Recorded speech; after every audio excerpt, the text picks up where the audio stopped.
Alright, cool. So it looks like everything's working now. So we're gonna go ahead and do a Bob Ross style painting. So we'll be doing the style of Bob Ross. For those that don't have my paintbrushes yet, you can get them by going to my website. And I'm gonna put that in here again. But this is also, go and grab this link here. The link's also in the description of the video. So there's the link. So if you go to that link right there, right at the top underneath the big letters, click here to download my free Bob Ross brushes for PaintStorm. Boom. So I'm using PaintStorm Studio. PaintStorm is about, let me see, how much is it now? I think it's like 30 bucks or something. So go to, just type PaintStorm Studio into the Google. And let's see here, how much is the software now? I'm looking it up right now. I'll bring this over here so you guys can see it. And there we go. Let's see, so it is, go to buy. Oh, actually it's only 19 bucks right now. And you can get a license for 2 PCs for only 30 bucks. So if you and your friend want to save $10, do it this way. And that way you have two, you can put on 2 different PCs, your friend's PC and your PC. And it's for Mac and Windows, but also I believe it's for iPad, looks like. Cool. So anyway, I never tried an iPod yet. Yeah, PaintStorm, awesome program. The best program, in my opinion, for doing these kinds of paintings. So let's go ahead and get started. We're going to be doing, see that on the right hand side there, that's my palette. So I'm using a very limited palette. And make sure everything is good here. Cool. So yeah, I'm going to be using a very limited palette, as you can see there. I'm thinking that, let's see, where's my Bob Ross brushes? There we go. Usually I start out with my sky brush because here it is right here. It's just called sky.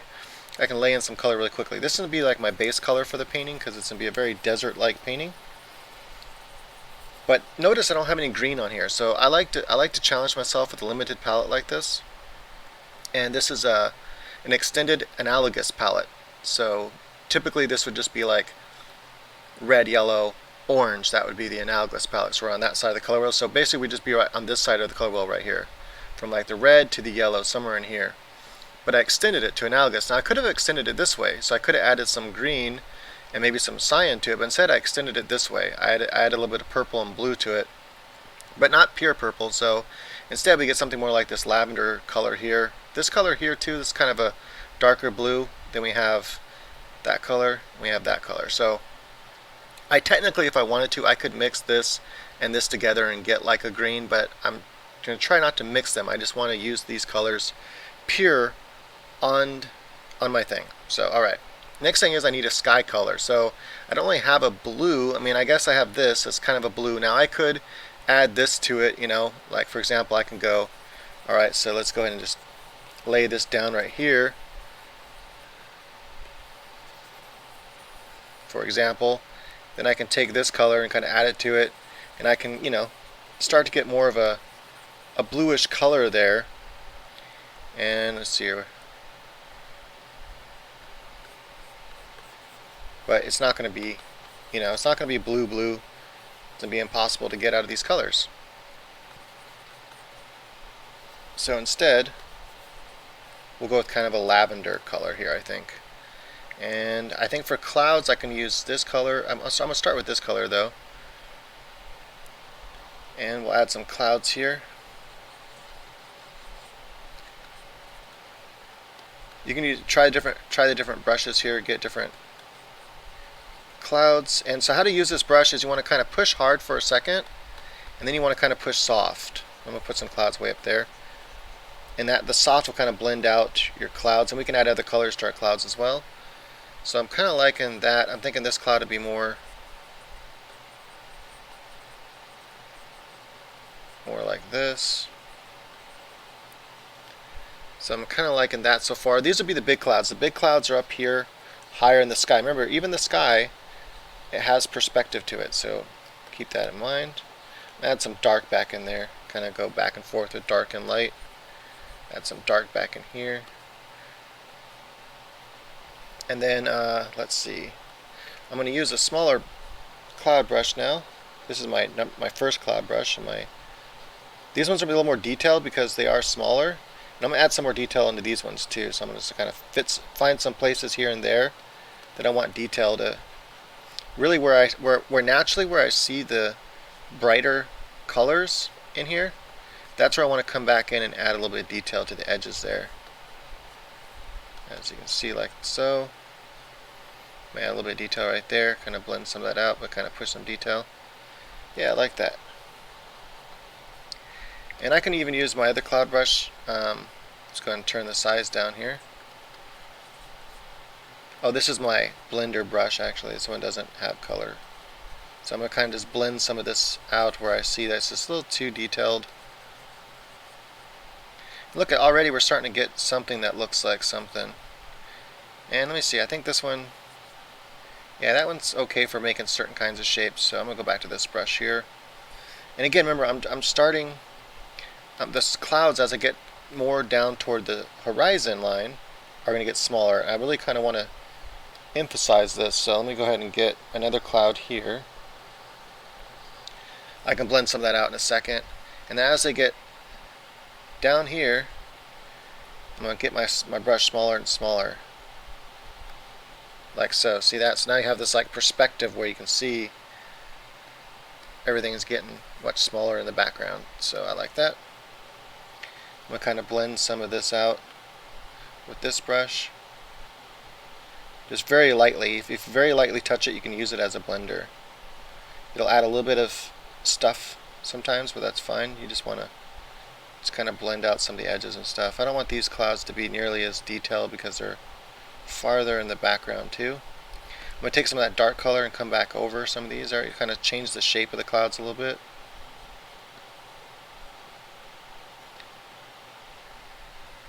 Alright, so I kind of like that. That's kind of cool. We got some clouds down there. Alright, I kind of like these are actually complementary colors as well. So that's something cool when you go, when you extend analogous, then you can get complementary colors. So we have this kind of orangish color and purple color, and these are kind of analogous to each other. Or not analogous, sorry, complementary to each other. And I kind of like that. It's like for desert, if you do like everything in kind of like this orangish color, then you could I think I'm going to use this kind of more bright orange. I don't know, these are really bright colors. I might want to, I could always, you know, knock these down by either just moving over, or I can just mix another color with it to knock it down. So for example, let's say, I don't know, let me try this color right here. So if I like this color, but it's a little bit too bright, I can probably add a little bit of lavender to it, and then kind of mix those together, and look at that, I already knocked it down. Okay, so now I'm going to use my mountain brush. Even though we're not drawing mountains, we're going to be doing something different. I'm going to have a plateau up here, so I want this to go really high. Let's just make this plateau way up here like this. We're going to do that typical shape that we see in a lot of deserts, and it kind of looks like this.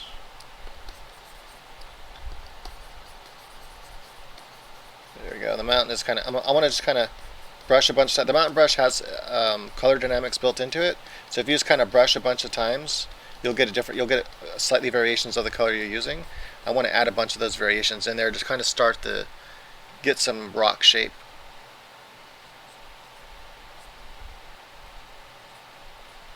We can come back in here and refine this some more. I also have some other brushes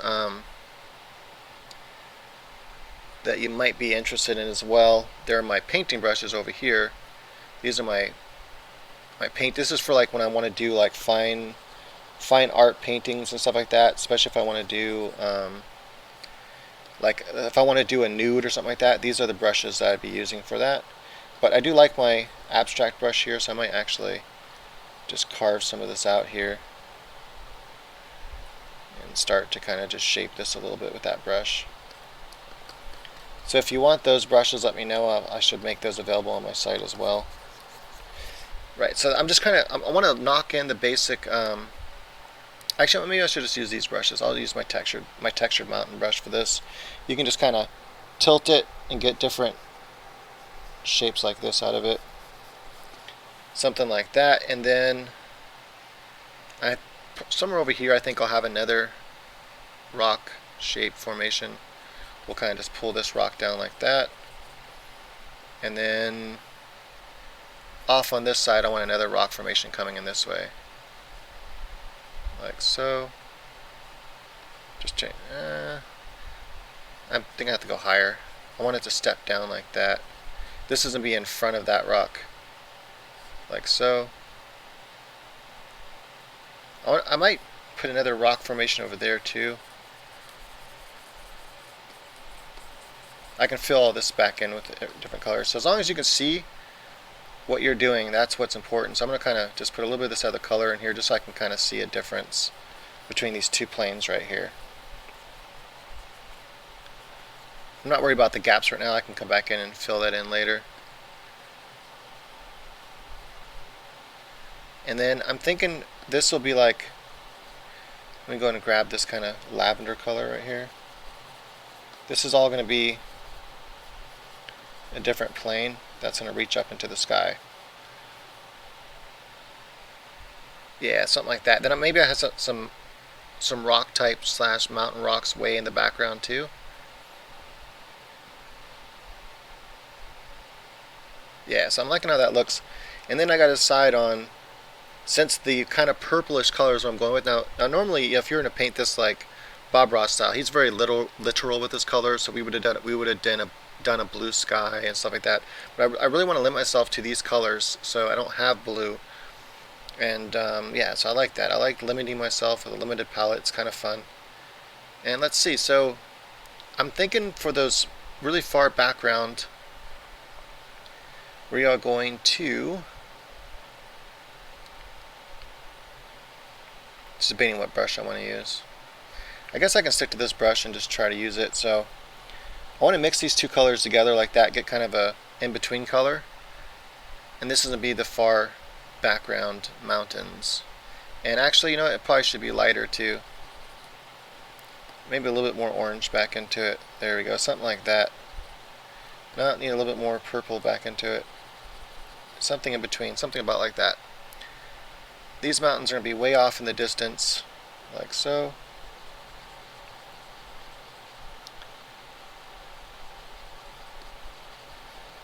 The mountain, you know, that brush isn't really so good for what I'm doing right now. I'm going to use this. I'm going to use my actual mountain brush. The knife brush is nice, but it doesn't do what I want it to do right now. And this is I'm debating whether or not I think this color will work, so I'm just kind of putting it in there. It looks like maybe it's too close. No, that's pretty good. You want it kind of close. And then I can use kind of like this kind of purple color for some of the, let me take my sky. I'm going to take my sky color real quick and just kind of brush over that, so kind of, this all kind of goes into the background like that. So I'm working on the background first. Remember, we like to go from the back to the front. So, and this is live, so if you have any questions, if there's anyone in here, just let me know. Oh, sorry about that. I just saw you there. I'm going back and forth between a couple of windows here. So I'm using, this is called PaintStorm, and I have a link that I put into the room here. Let me go back to my other window so I can post this here. Also, the link's in the description of the video, but if you go here, there you go. So if you go there, that at the top there, that's the brushes I'm using. So they're free to use. I created all these brushes in PaintStorm. It took me many hours to develop the Bob Ross brushes, but they're really good. And if you haven't seen my other Bob Ross style stuff that I've done with these brushes, I just did another live show the other day, and this was the painting that I did with these same brushes. So yeah, they're really awesome brushes. Really makes it really easy to kind of achieve that Bob Ross look. So definitely worth checking out. Trying to go back, where was I at? Okay, here we go. So hopefully that MZ, hopefully that helps if you're still there. Yeah, PaintStorm right now is only $19 and you own it for life, so it's a really awesome deal. Can't get much better than that. Okay, now I'm going to go back to my textured knife brush here. I'm going to see, I might, if you want just like subtle things, you can use the foam brush too, that foam knife brush. Alright, so let's go ahead and make this a lot smaller. I just want to add a little bit of detail back here. I don't want too much detail in the background because it is the background, but I want a little bit of detail. I want to be able to see some like maybe some forms of rocks back here. So there's like a little bit of form right there. And we're just going to tell this with a little bit of shadow. That's how we're going to tell that form back there. We're just going to kind of go like this. And you can just kind of imagine shapes. If you want to, you can look at some desert rocks and kind of just, like some distant desert rocks and get an idea of what kind of shapes. I'm going to I kind of put too much shape right there, so I'm going to kind of get rid of some of that. All this bottom I want to be kind of more shadow, so I'm going to kind of use that shadow color here. And I'm basically cutting off where the two will meet. So somewhere right about there, that's where this will kind of come in. And we'll come back with different colors, probably more of a, I'm not sure what color to make all this here yet, actually. I kind of like the color I have there for that plane, but I don't know if I'm going to stick with that color. Like, you would think it would actually be more ground color, more like the rock colors, but I'm going to leave it like that because I want to kind of, like I said, I'm messing with color abstraction. So this is not an abstract painting in that I'm not trying to paint something completely abstract where you can't really tell what it is. I want you to be able to tell, yeah, this is a desert scene, but I'm also going to be very abstract with the color, so it's going to kind of give this kind of, I don't know, sort of a mixture between abstract and realism, I guess. I think these side planes should be a little bit darker, and I'm just going to go down in darkness here and just kind of add a little bit more dark to this side plane here. And this is adding a little too much detail, this brush is. So I might have to go to a different brush here. I'm going to go to my painterly brushes really quick because I just have, my oil brush is just really good for this. I should make these available too. I just found them again, so I should make them available for everyone to download as well. My painterly brushes. I'm going to have to add some more of this sky color in here.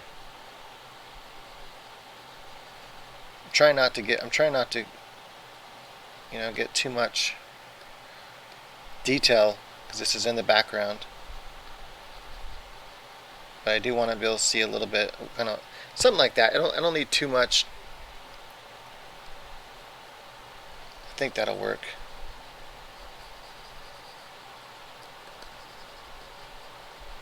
Just kind of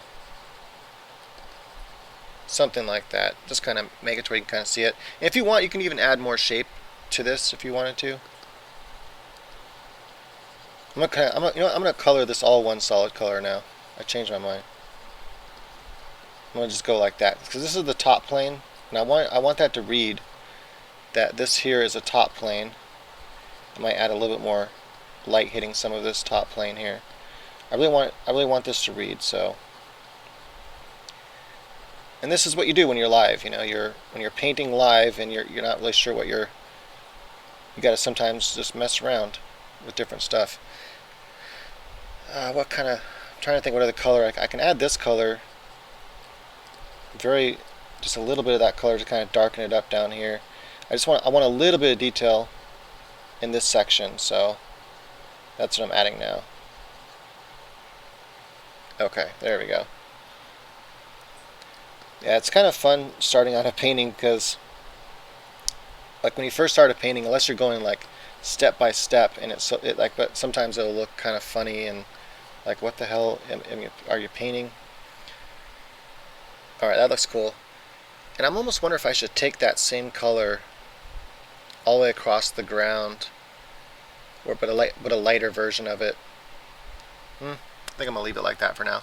I'll come back to it and figure out what I want to do with that.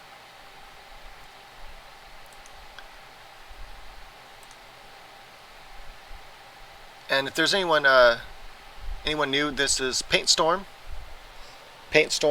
So check it out. Awesome software, Paint Storm. And I'm curious, what is the title right now showing up? I wonder if I can change it. Hold on a second. I don't know if that's what it's supposed to say. So hopefully it says Bob Ross style painting or desert. It should say desert painting Bob Ross style,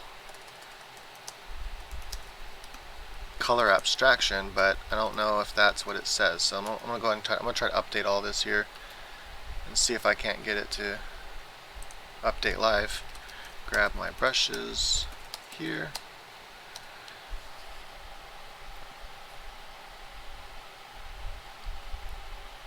I don't know if that's what you guys see or not. I'm just trying to get it to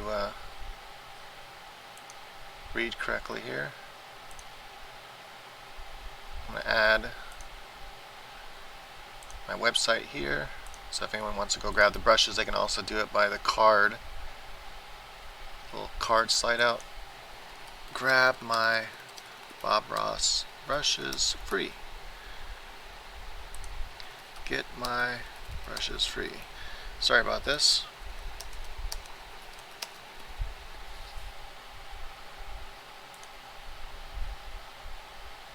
Alright, so hopefully that kind of updated everything, and new people that come by will see it like that. Okay. I'm not sure if you get, what do you guys see for the title? If there's anyone there that wants to just type what you see for the title, I'd appreciate it.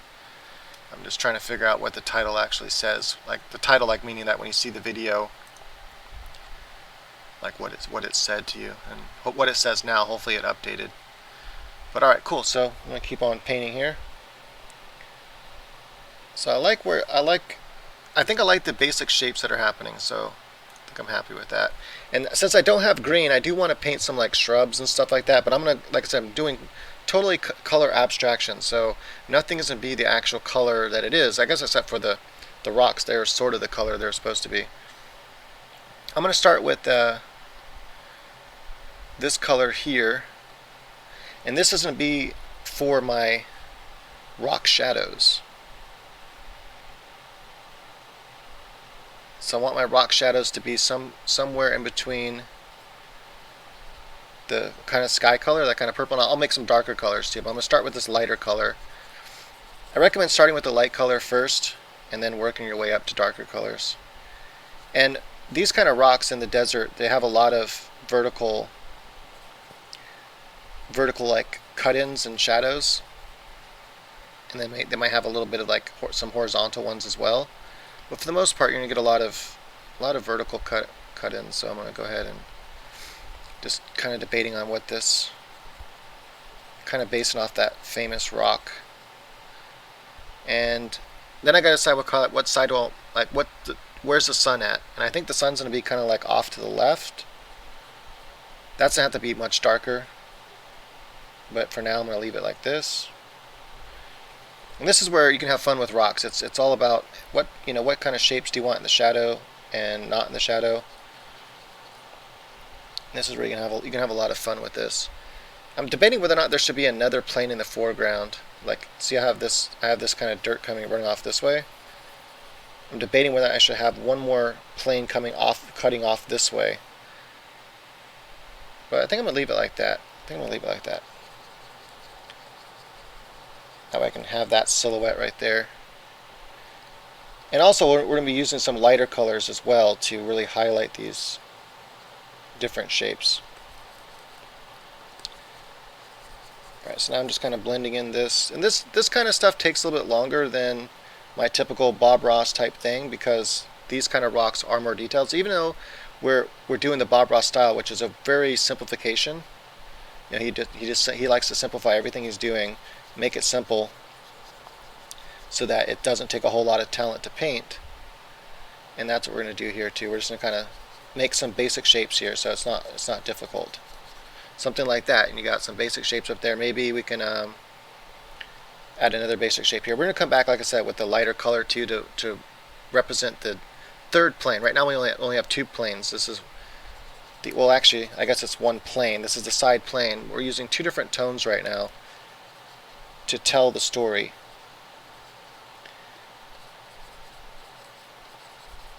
We'll come back with a lighter color to show where the light is hitting the rocks. We're going to add a lot of different color variation into this as we continue going as well. This right here, it'll all be in shadow because the light wouldn't really reach down there so much. We'll make that darker as well. Like I said, we're just doing two tones for right now. It's easy. This is easier to imagine and see. Like build up your values like this, and it makes it easier see the shapes you're trying to create, and then you can come back in later with more detail and start detailing everything out. So something like that is starting to look like kind of like a rock sort of. Now I think I want to create that top plane now with the lighter color. So with my colors here, let me see how does yellow look. Ooh, that's really yellow. That's pretty bright. Let's see if I do this, then it's going to be. I want it to kind of be more yellow. I really wanted to stick to these colors only. That's pretty close. That's pretty bright though. I'm just gonna turn that down.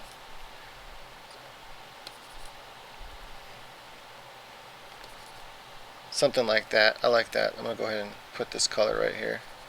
It's really similar to that. Actually, it's almost identical to that other color I already had there anyway.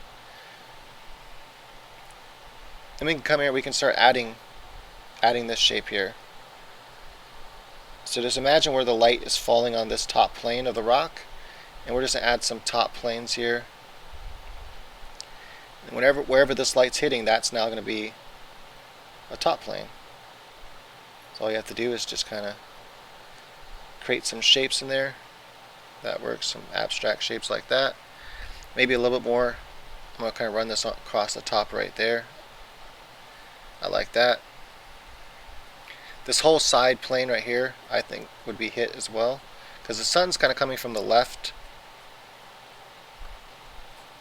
I'm going to kind of lightly push it. This is my knife brush. So this is when I do my mountains and stuff, where you just pull that shape and it kind of has the broken up. So if you're using a knife with oil like Bob Ross does, it kind of creates these broken shapes, and so I'm going to take advantage of that. We're not going for detail here. Again, we're doing Bob Ross style painting, so we're not trying to paint some masterpiece where we're really going into like super detail. So we want to take advantage of the brokenness of this knife brush that I'm working with here. And I'm going to go here to maybe a color like this, and I'm going to start adding a little bit of, there we go, mix those two together. I want to add a darker color in here. I kind of like this, purple / orange working together. I could add other colors to this too. I can add some.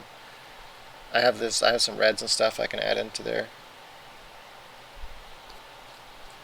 I really got to break out that. I want this shape to read from the background, so I'm trying to create something like that will read better. Then I might add a little bit of this purple across the midsection here, where the two, or lavender or whatever.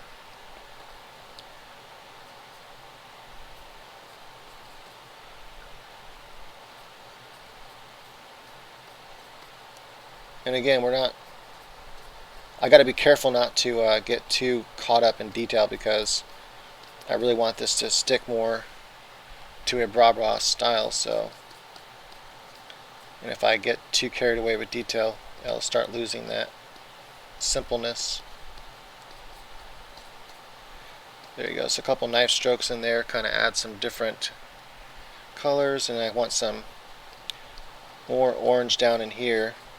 And this is where I really start having fun and playing with the color abstraction. So I'm going to really just kind of start laying down all different kinds of colors in here. I'm going to add some orange up here,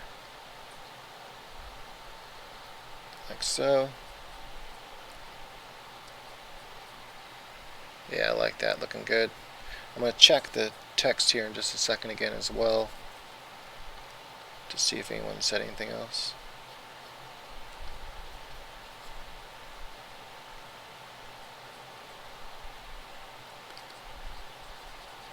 I'm going to I really want that, I feel like I need another color there to really pull that shape from here to here. I can't really, oh well, I'll think about it later maybe.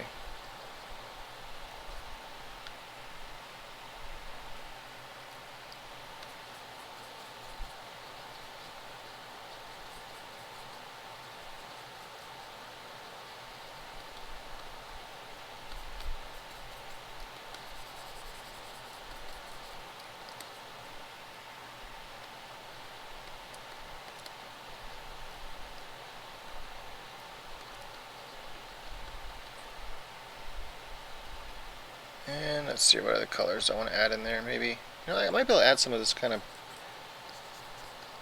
you know, this is almost a green, so I might be able to add that to some shrubs. Now that I'm thinking about it, let's kind of add that color here.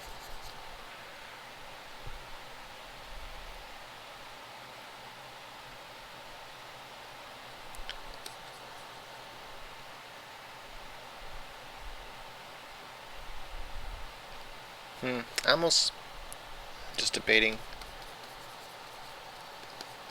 I almost don't like this.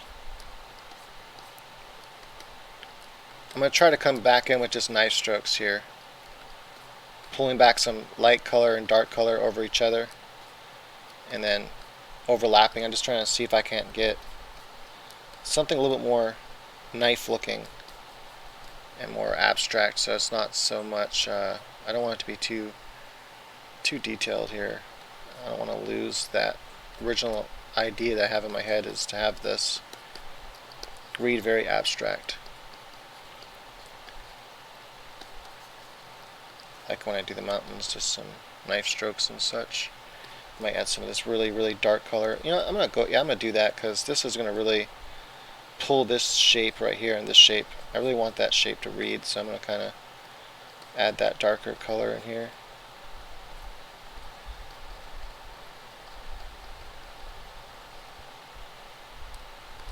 Now I have to add it other places as well, otherwise it won't look right.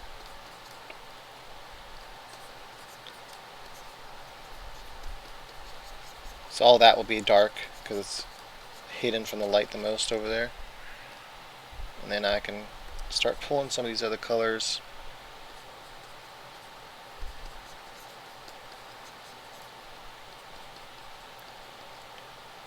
Just adding some of these other slightly lighter colors. And this is really light, but I could darken this one up a little bit. I just want to add a few little colors here and there.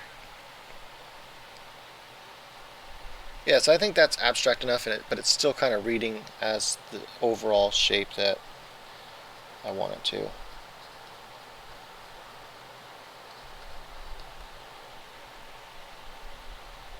Alright, now over here, this whole side plane is gonna be like very lit up, because this is like more facing us. So the first thing I'm gonna do is I think I'm gonna add this light color. So let's go ahead and I'm gonna add some light color. Oh, it's too much. There you go. I want to try to do it just in one stroke if I can, because that's how I get all that nice detail with the knife. So we're going to kind of just pull it like that. And I want this kind of shape right here to, there we go. We can come back in, we can cut back into this too with some more. Like I said, I want that whole kind of side plane to be lit up like that. This background rock, we'll have to do something with it too. And then I'm going to take, because this is more lit up, I think I might take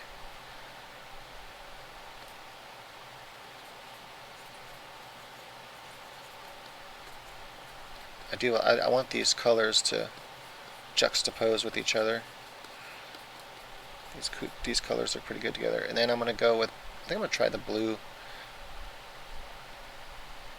And I'm going to kind of start shaping out. There we go. Not too dark. I don't want this rock to be nearly as dark as the other one, because this is more of the side view. So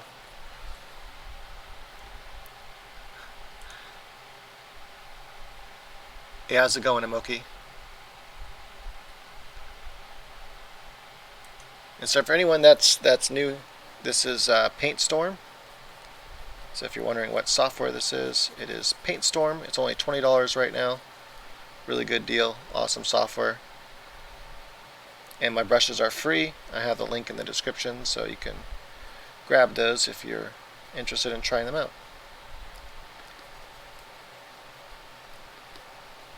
And so now I'm just kind of loosely pulling in some just little rock shapes here and there. And then what we can come back into, we can add some light to our shadow. but for now I'm just going to leave it like this. So I'm pulling in my initial shadow color that I want. And like I said, I don't want this to be as dark as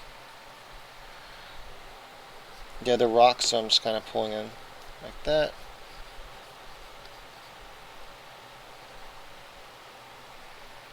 Yeah, I like that. That's cool.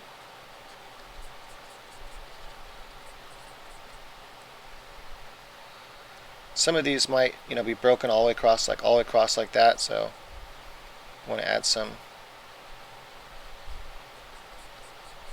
brokenness to the rock there.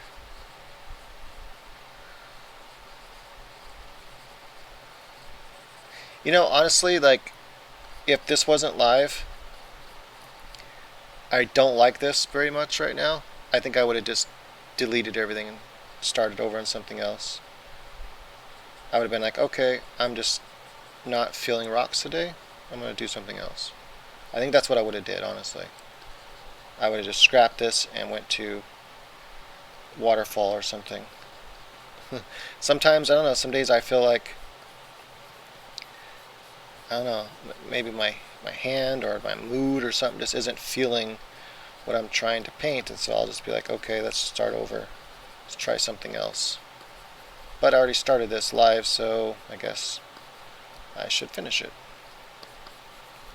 Try to salvage it. I mean, I kind of like how the colors and stuff are working so far, but I don't know, just don't like it. Something about it I don't like. But we'll try to do like Bob Ross says, and happy little friends, and try to love our mistakes. Happy little accident. All this over here I think will be darker because the sun isn't reaching that over there as much. Try to turn the shapes a little bit. And this is where I would have fun and maybe kind of start coming here with this like lighter color and kind of just let it live in there. Let it live in the shadow, like I'm just kind of liven up the shadow a little bit. Adding some interesting shapes.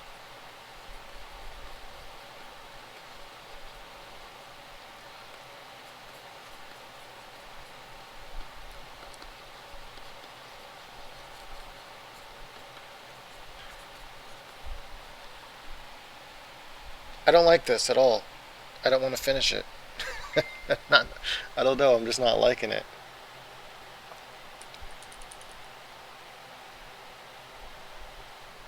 I don't know if it's just too abstract or something. And I like abstract too, but I do a lot of abstract. I don't know, something about this I'm just not liking. What am I not liking about you painting?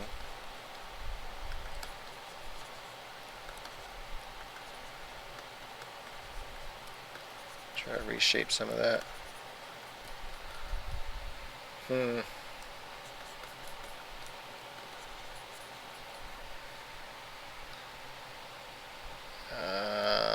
Let's see here, hold on.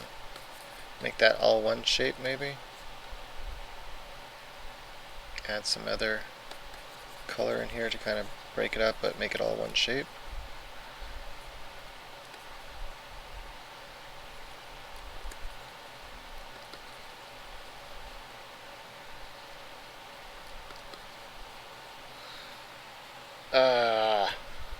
Don't like it.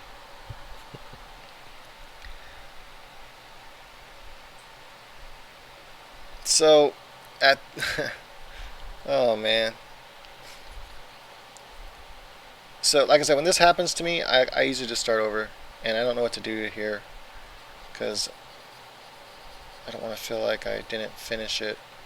So we're just gonna lazily add some light across there a little bit, kind of pulling that shadow, the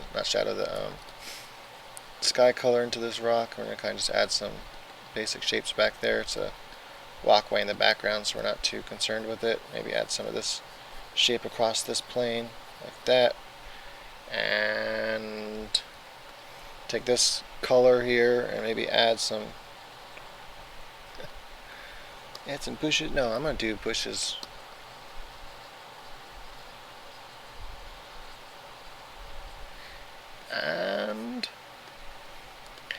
I feel like I should paint like a quick waterfall or something and redeem this stream, because this is just not happy to me. I don't like it. It's not good. So I'm really trying to what can I do here? Play with some shapes.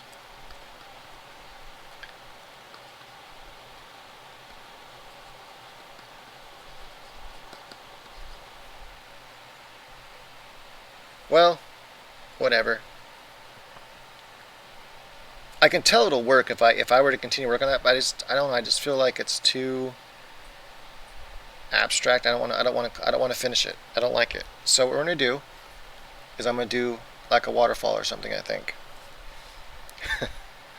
I'm going to salvage this stream and we're going to start over with a cool waterfall. I wonder if I should still try to use that color palette though for a waterfall. It is an interesting color palette. It is a challenging one.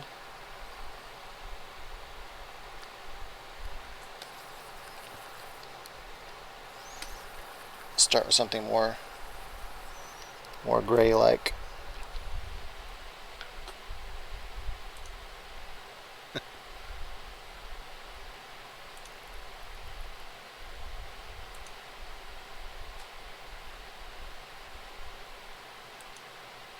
Yeah.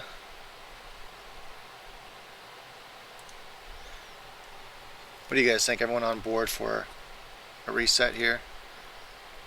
We'll go yeah, to hell with it. We're gonna do it. Alright, let's try it. I'm gonna start with some bright color here in the center. We'll kind of come out like this. We'll see what happens. We'll go from mind, keep it kind of abstract here like we like to do, and come up with something neato. Some sort of abstract sky. Start off with that. Okay, so let's mess around with some cloud brushes here.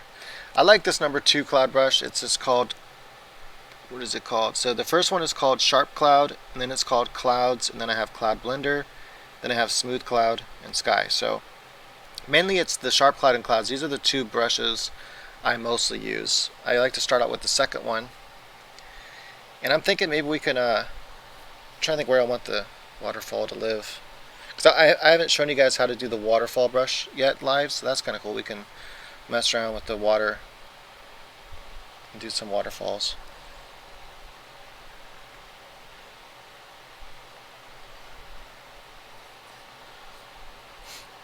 Alright, so we'll make some big clouds up here.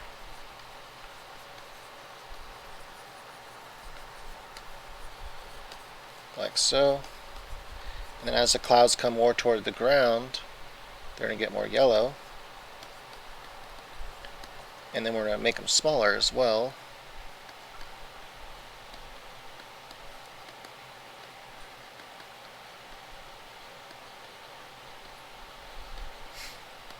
There we go. I like that. That's cool. And I'm using my Sharp Cloud brush here. This is to come back in, add a little bit of detail here and there.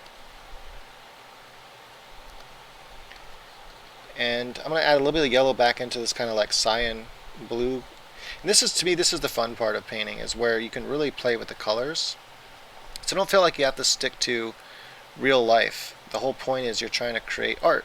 You're trying to create something that is interesting and appealing from a different point of view than what you can see with your naked eye or what you can see through the camera lens. And you're never going to see, something like that through a camera lens. So play around with it.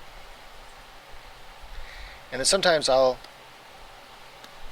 it's kind of cool, like just have something that's almost abstract at this point.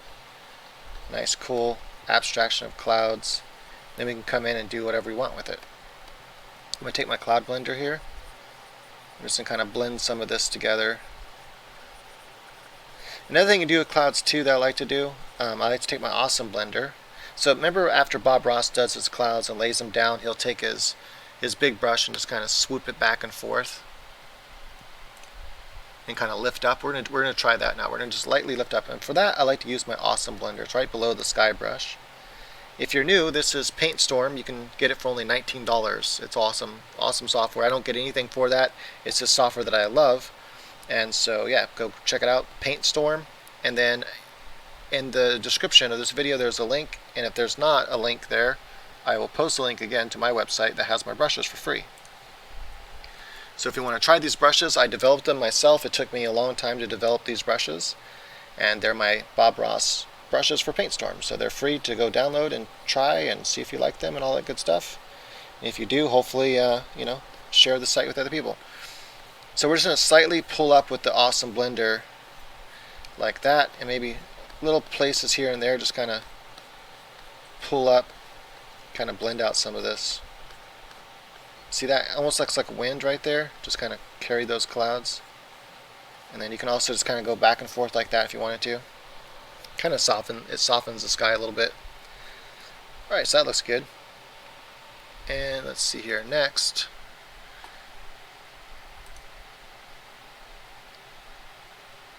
If you have any questions, this is live, so if you have any questions, feel free to ask them. Any questions at all related to art in any way, even if it's not directly what I'm doing right now. You can be about whatever you want. Like, how do you? It can be about my course for figure drawing, something about, I don't know, how to figure out something about drawing figures. For those that don't know, I'm one of the top art instructors on Udemy. I have over 65,000 happy students now, all paying for different courses that I have. My most popular course is my How to Draw Figures, Mastering Anatomy. It's called Anatomy, Mastering the Human Figure on Udemy. It's also on my website there, masterpaintnow.com, so if you go and check that out, you will see. So what I'm doing now is I want to try to incorporate this palette over here because I really do like it. I'm not going to strictly stick to it, but I'm going to try to incorporate a lot of the colors that I've already created for that previous painting that came out like shit, and I did not like it at all. I could have saved it, but it would have taken a while. So the whole point of this is to be fast and Bob Ross style. But look at that, just adding a little bit of those colors into the clouds. It really does make it look interesting. Man, a little bit of this pink in here too. There we go, look at that. Nice. Happy little clouds just floating out there in the sky. So I think that's a good basis for the next part. So I think I'm debating whether I want to do mountains. I've showed how to do mountains last live stream. I could show maybe something, I don't know, a little different this time on how to do mountains, like something different you can do with color or something. What if we did, like, instead of the snow mountains, we did more just like rock colored mountains, or I don't know, what if we added like some grass? Just debating what I want to do next here. Or maybe we can just do like a grassy meadow and then have, I'm trying to think where I want the waterfall to be at. Do I do art commissions? I haven't done art commissions in a long time. I have people every now and again, approach me and ask me if I wanted to do something. If I feel really passionate about it and I really like the idea, then sometimes I do that. It's been a while though since I've been approached by someone that I thought, yeah, I can do that. I want to do that. And I'm going to post into the link here really quick. Actually, I think it might be linked to on my, let me see here, hold on a second. If you go to my website and click on gallery, I think I might link to my gallery there, or maybe I don't. Okay, I guess I forgot to link to it. So I do have, just give me 1 second here. I do have an online gallery where I sell like some of my live paintings. That is paintings done with either oil or acrylic on canvas. I'm just going to link to that really quickly here while I think about what I want to do next year. Where is it at? Sorry, give me just a second. Here we go. most of these are very reasonably priced. I'm not trying to get you guys to go buy my artwork. I'm just showing you that this is like what I usually do when I work with traditional media. I do a lot of abstract. I've had the stuff on there that's it's not all abstract. A lot of it's very kind of abstract-y. Some of it's kind of the Bob Ross style. A few have sold for crazy amounts, but that's only because it's a very special kind of painting. Where anyway, I described on that site. So I described if you see the really expensive paintings, if you click on them, I describe what kind of painting it is and why they were willing to pay that price for it. But it's pretty rare that that happens. Okay, so I know I want a waterfall in here. I'm just debating what kind of waterfall. Like maybe a 2-tier or 3-tier waterfall. Probably spilling into a pool down here somewhere. So I'm thinking maybe kind of like up here, the waterfall can kind of fall down like this and then fall down again. Maybe another little stream over here somewhere. And I'm just debating whether or not it could be rocks or If you guys have any suggestions, feel free. We can build this painting together if you want to. If you want to kind of give some suggestions where you think I should go with it. Wait, what?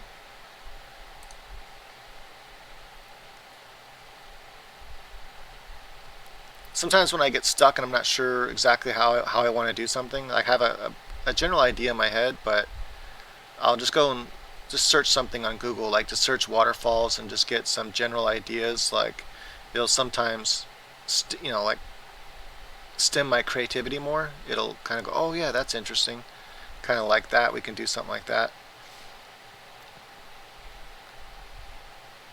Like for example, I kind of like this image here. So I'm looking at this, and I kind of like this. It's giving me some ideas. Oops.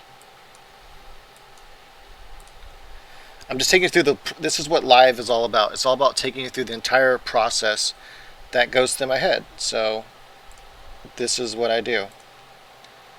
And I'm like, yeah, I kind of like this idea of the bridge. That's kind of cool. Yeah, I do dig that. That's pretty neat.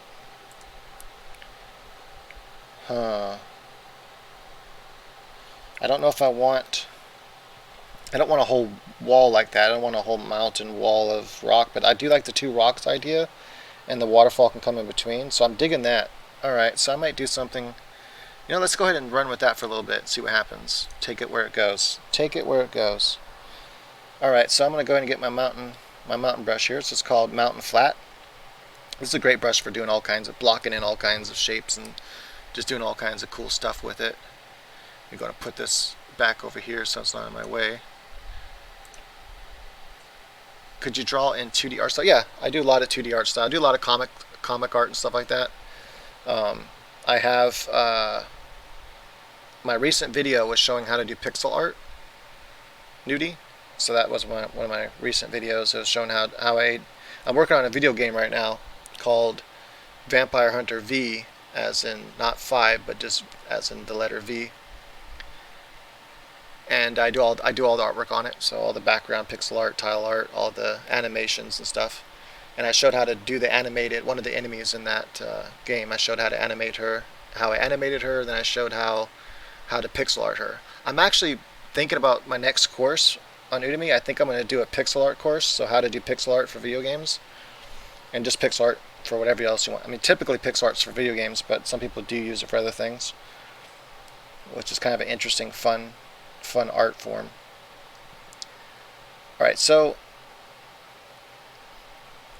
but yeah, on my gallery you can see some of my 2D artwork there on masterpaintingnow.com as well.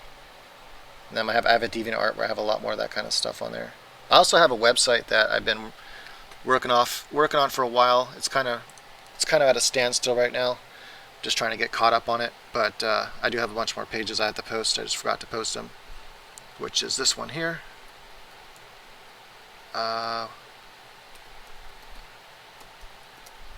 There we go.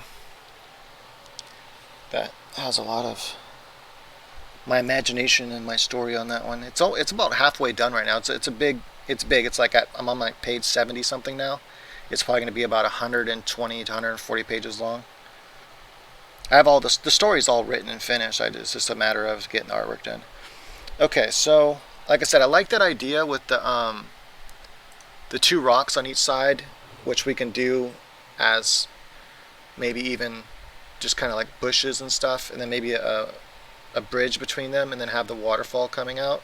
But we don't have to do the rock in the background for the sky. Then maybe some trees. So I think I want the waterfall to live somewhere right around here. So I'm going to kind of just block in this shape. I'm going to use a dark color here to block this in. Something like that. And then we're going to come same thing over here. And just debating whether or not I want that. That's right. Maybe a little bit thinner.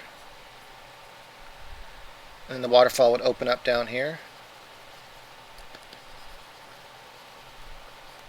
Like that.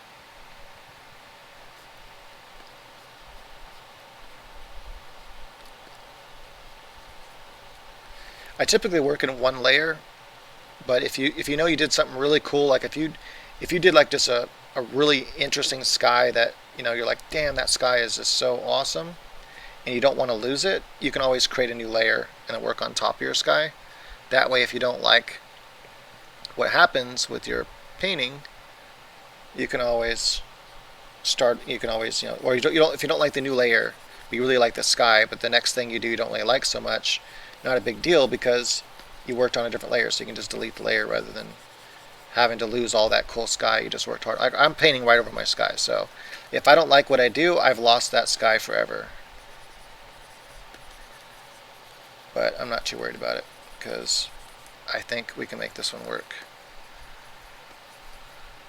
Why am I using such a small brush?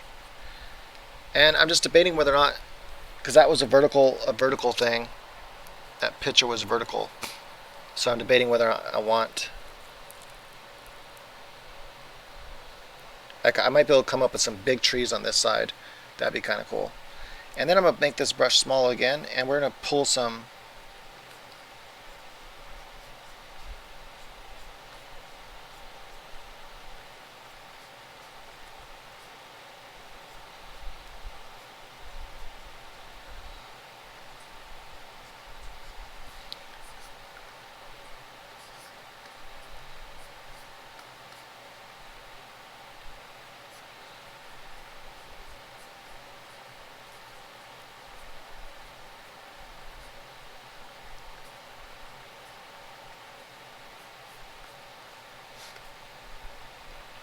cool. So I kind of like that. That's cool. Okay, now we're getting kind of jungly with it, so that's interesting. And at this point, if you just want to work on the waterfall, you could. You don't have to do all these rocks and bushes, whatever this is going to be. You can just work on the waterfall and then come back and you can work on that again. And so I think we're going to try that. We're going to try to come here with the waterfall. And so at this stage then, yeah, let's do the waterfall now because that's what I wanted to show you guys anyway. We'll come back and work on the rest of that. I'm going to kind of just shape this out a little bit more. So with waterfall, it's really cool because we're going to do this very similar to how all these techniques are techniques that I've adapted from working traditionally. So working like Bob Ross traditionally, except I like to play with colors more than Bob Ross does. Right, so let's go with just debating what brush I should use first. I think I'm going to do water number 2. So the water number 2 brush will be good to lay down the big amount of water. So imagine this like a big fan brush for now. I'm going to do a dark saturated color for underneath the water. And we're going to kind of just pull all this in like so. Don't worry, but this part doesn't have to be perfect. All you're trying to do is just lay down a under paint color. We want something that's more dark and blue here. And then we'll pull our watercolor on top of that. Or our water, not watercolors, but the color of our water on top of that. I just want to see if that brush will work. Yeah, brush is pretty good. This is one of the brushes that I designed for waterfalls, and you can kind of go like that and pull down. And it works pretty good, but let me see, hold on. Something's not working how I usually, let me see here, is this how I usually do it? No, that's definitely not it.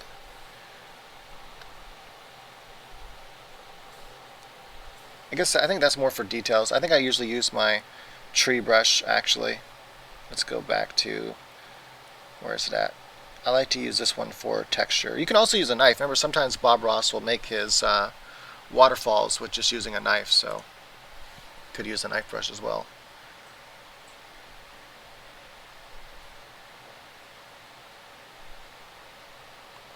Yeah, I would be too expensive.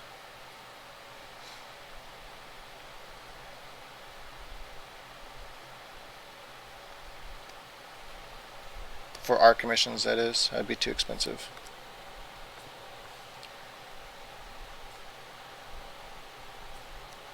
So just like, yeah, there we go. This is what we're gonna use. So I'm gonna use the. This is basically my fan brush. If you look at it, it looks kind of like a fan brush. I usually use this to do my trees, but just like fan brushes are very versatile, you know, with digital or traditional, it's also very versatile on here.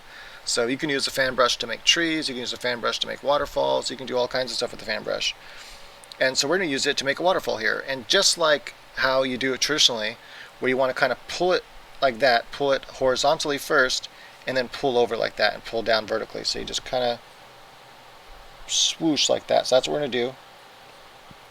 You don't want to use a lot. You don't want to use a lot of pressure. So just kind of come like this and then pull down, come across, pull down, come across, pull down. I would recommend practicing this for a little bit. That's what I'm doing. That's what I'm doing right now. I'm actually, because I haven't painted a waterfall in a little bit, so I'm just warm up my hand here. I'm just kind of doing a couple practice strokes. So just practice coming across horizontally and then pulling down vertically like that. Come across horizontally and pulling down vertically. Like that. Just kind of practice that a little bit. And once you get that, it makes nice streaks as you can see there. I'm going to use the brightest color of the sky for now. And then I'll come back in with maybe a lighter color if I feel it needs it. And what's awesome about working digitally is, remember, if you don't like a stroke you did, you can just undo it. You don't have to stay dedicated to it like you do if we're doing actual paint. Something like that. And then for the bottom, and I'm just debating whether I want to add. If you want to add a little bit of blur to it, you can just kind of go like that, or you can go back to the where is it at here? Awesome Blender. So take the Awesome Blender and you can just kind of blend some of this, just lightly blend it until you have something that you like, because you don't need all hard lines like that. So something like that. Now one thing you can do is you can take that same brush I was working with and we can flip it the other way. See, right now the bristles are facing down like that. You can make this to where it faces up. So click on this little icon over here, and then we're going to click on this orange square. And I think if you just hit this button here, the vertical flip, that should do it. Yeah, see, now it's facing upward. So now I can take this brush, I can just kind of push it right here. And this is very similar to if we were using a fan brush and just kind of pushing some shapes in here. I can kind of lift them up a little bit like that. And voila, we have a little bit of splash. And that's really all Bob Ross does. It's like literally just like that, and you got some splash. If you want to, you can add a little more detail to that. So I'm going to kind of go back to here real quick and let's see here. What other kind of we can add? This is my pine brush. I'm just going to try it. Don't like that. Let's go with I'm going to take my Awesome Blender again. I just want to blend some of this out. I don't want it to be too. Very light pressure with this brush. Just lightly push up on it. See, I went too hard at first. Hold on a second. Go back here. I didn't want to lose that detail. Right, there we go. Just lightly lift up like this, and see how it's lightly lifting up? I just want a little bit of mist created right here, so I'm just kind of pulling some mist. We can also use our sky brush to create mist. Little circles here, just very, very light little circles. And then go back to the Awesome Blender rather. And we can kind of blend that out. I'm not going too much detail right now because I still have to paint the rocks, so I still have to add the grass and stuff to these rocks, and I haven't done that yet, so I'm just leaving it like this for right now. I'll come back in and we'll add more detail to that later. And also, we're not going to worry about the water yet because we're going to be adding more detail, but I can at least take the sky brush and add some of the sky color into the water, just because we do want the water to be kind of, some of the sky colors to be in there. So we'll kind of blend that out like that. Do horizontal strokes when you're blending it, like so. Don't worry, that'll look like water later. No, I didn't see where they found all of Bob Ross's paintings.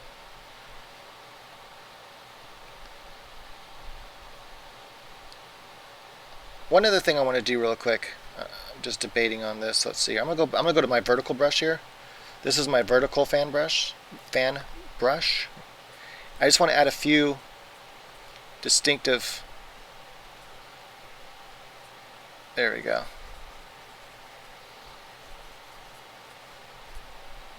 No, that's too much.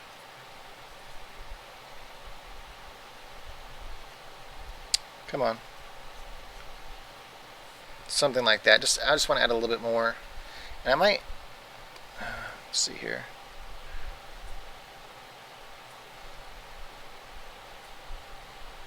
There we go. I just want to add a little bit more color. There we go. That's a little more colorization there. I like that. That's good. Go back to the full size here. That's how I typically like to work. So that's cool. Now I can go in with my knife brush here, which is, where are you at? Textured knife right here. This is right below the mountain brush. I'm going to take this color and I'm going to add, I don't know what color yet. I could do something like this. I could do something more like Van Dyke Brown. And I just want to add a little bit of texture here and there. So I'm just light brush strokes with this. I'm going to go even darker. I'm going to go more desaturated too. This is just to add some texture. That's all I'm doing right now. I just want to add a little texture to all of this. I'm not worried about what it looks like right now. Something like that, and then maybe a top plane.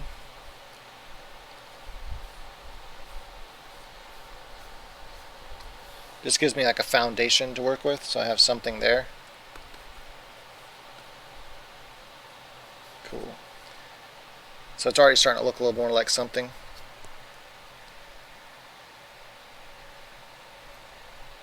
Yeah, I haven't looked up. I haven't looked in to see.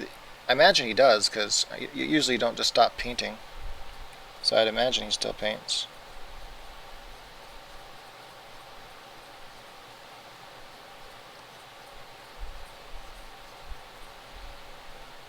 I'm going to take some of the sky color.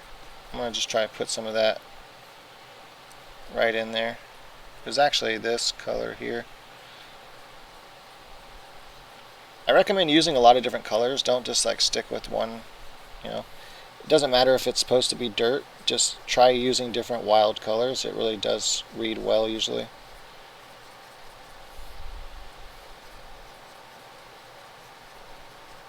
Something like that. You can come back in with a smaller cut and cut in some horizontal lines in here. Just to kind of break, oops, not like that.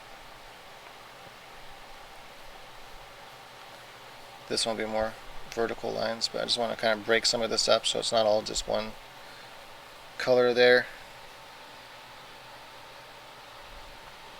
Then we're going to start adding bushes and stuff like that. But before we add bushes and everything, I want to first finish the trees over here. So I'm going to add this color here. I kind of like this kind of, and I think the light's coming more from the center, so I kind of like that. I'm going to go something like that. So I'm going to have this be on the left side, but this will be on the right side, because I'm going to have the lighting be like right in the center.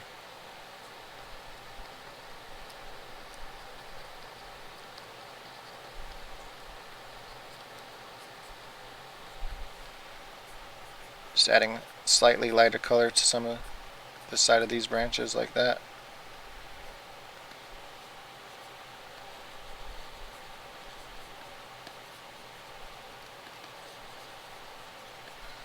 Cool. So that's like a little bit of rock right there, maybe.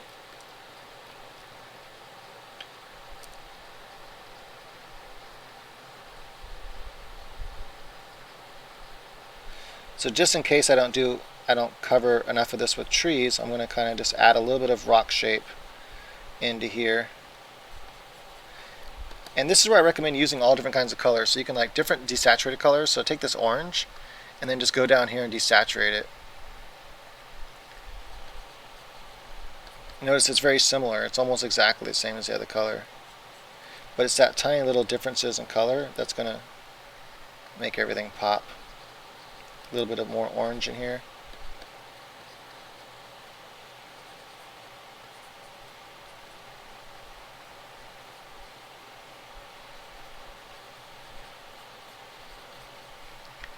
I'm going to add some green now. Oops, that's too green. Just desaturate it. Add, go over here to the left hand side and just make it more desaturated. You can add all kinds of colors. You work that way. You don't have to stick to just one color. I'm going to add more detail back into that part of the rock right there.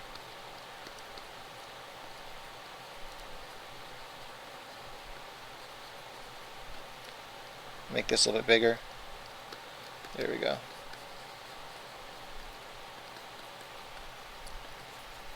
Right, so I add some detail back into that part, and then I'm going to come back in, I'm going to add some bushes and all that good stuff. But before I do that, I want to add the top parts of the trees. So my favorite tree, that's a stamp brush. These are kind of cool for when you want to just do background types of trees, but I'm going to do, I have 4 that I like to use. Detail brushes, I think this brush, was that say brushes 1 or 2, and then 3 and 4. There's these 4 brushes right here I like to use. So sometimes I'll start with this one here. And I'm debating whether or not I really want to kind of more stick to this color palette over here, or if I want to just go ahead and start adding some green to this painting. If I'm going to start with a really desaturated kind of dark green here, we'll kind of add this little shapes up here.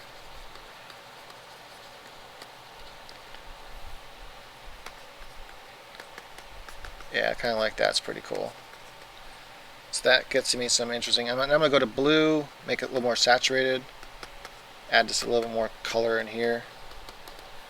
I really do want that color to show. This is a really nice textured one. I can go with this one too, which has less texture. Notice now I went more blue again. You don't have to stick to traditional colors. Like if it's green, you don't have to make it green. Just keep that in mind. I'm debating where I want shapes to come through there. I'm gonna go back to my. I want to add a branch right here because I want to add more bushes right there. You know what the hell? Let's try purple. Add a little bit of purple to this. See, like this harmonizes the painting because you'll notice the painting has a lot of this kind of like pinkish, this kind of color here, and that kind of works with what I'm doing here. Add some more green back into there. Remember, the light's coming from that side over there, so I'm going to add just a little bit of light colored hitting this side right here of the branches. But yeah, see, adding multiple colors really just brings a paint. I think it makes the painting really come alive and it pops really nice.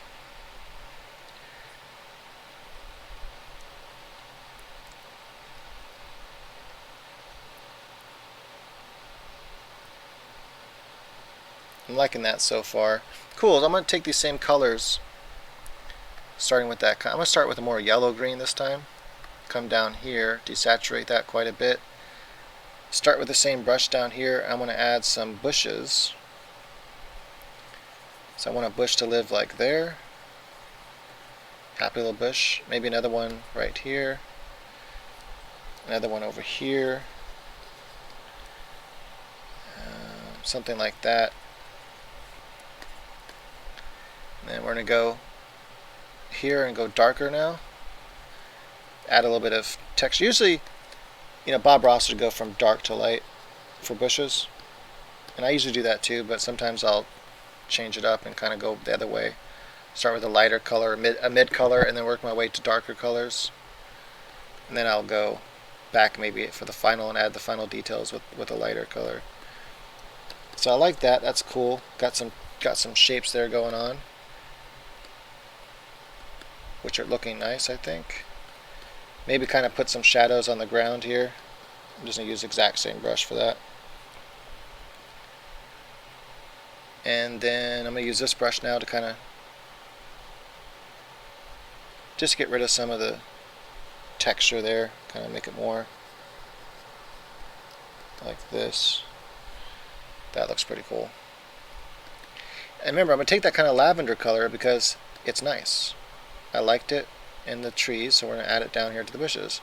But notice, I didn't just do one color, even though it's like looks kind of green. I didn't just do one color of green. I started from this, and I went to here, then I went to blue. You know, look at that color range. And I think some red and orange will be nice in here too, but I'm going to add, let me see how this looks in the shadows. Yeah, see that just a little bit of that purple right there, looks nice. That kind of lavender color, kind of pull it down in here into the rocks. A lot of desaturation, like if you mix a lot of colors together and desaturate them, it really looks nice together. Like look at this. You would never think that lavender and puke orange brown would look good together, but look at that. Fantastico. I like it. And notice I'm using, look what I'm using for my rocks. I'm using my brush, my bush brush. I mean, you can really use different brushes. You don't have to just stick to one thing. Really experiment. Try to do a whole painting with just the the bush brush, for example. All right, cool. So I'm liking the way this turned out. And remember the inspiration looked nothing like this, but it was a good inspiration, you know, like this right here. So this is what inspired me, right?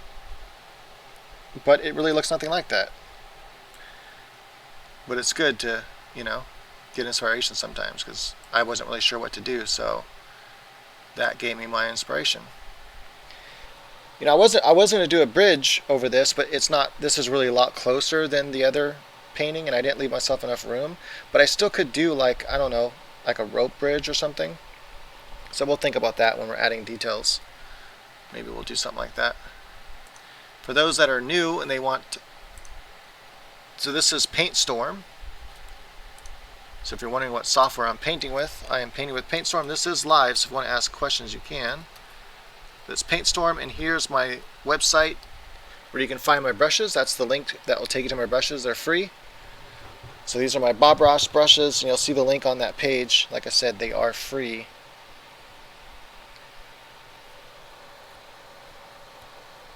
So I'm liking this so far. I like the colors and everything. Also, you might want to save often. I probably should be saving, but you know, whatever. I'm not.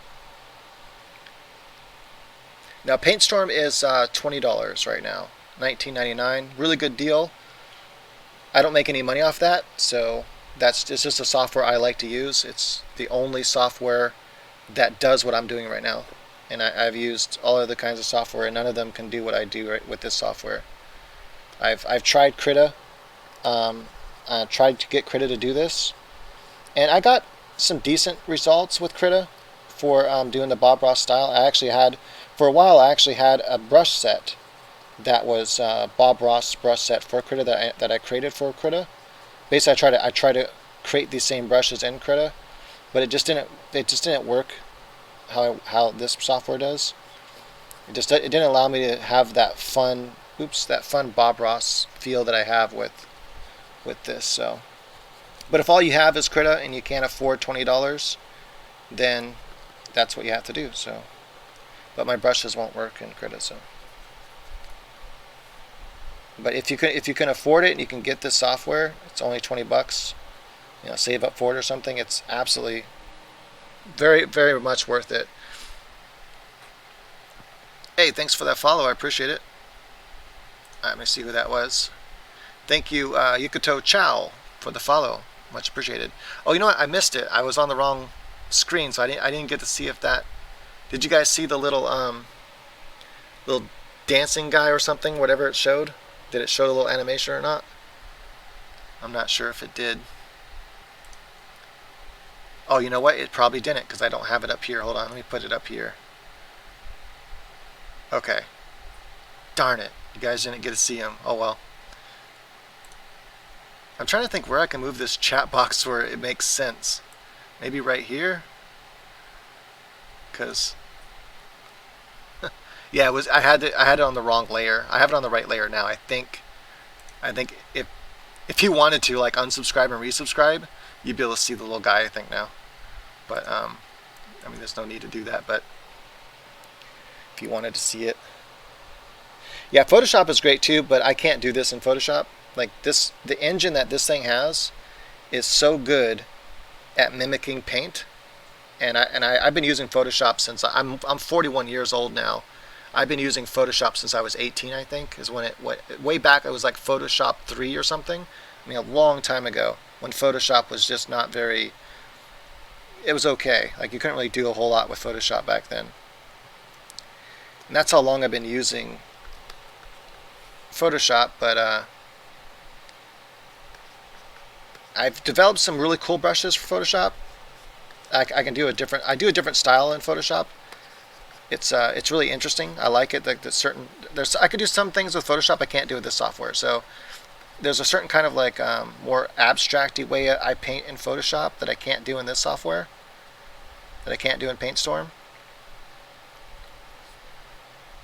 You know, I'm gonna go like kind of pinkish right here. Usually I would do kind of like yellow highlights right here, but I'm gonna go kind of pink.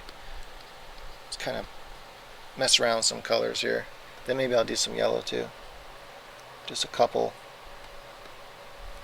little details like that.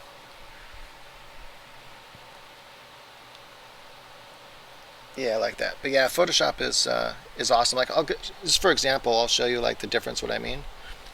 So with this software, I do things like this. This is what I did the other day.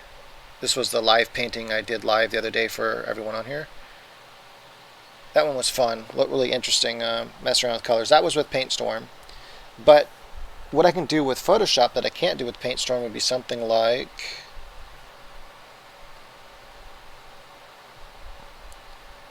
trying to find it.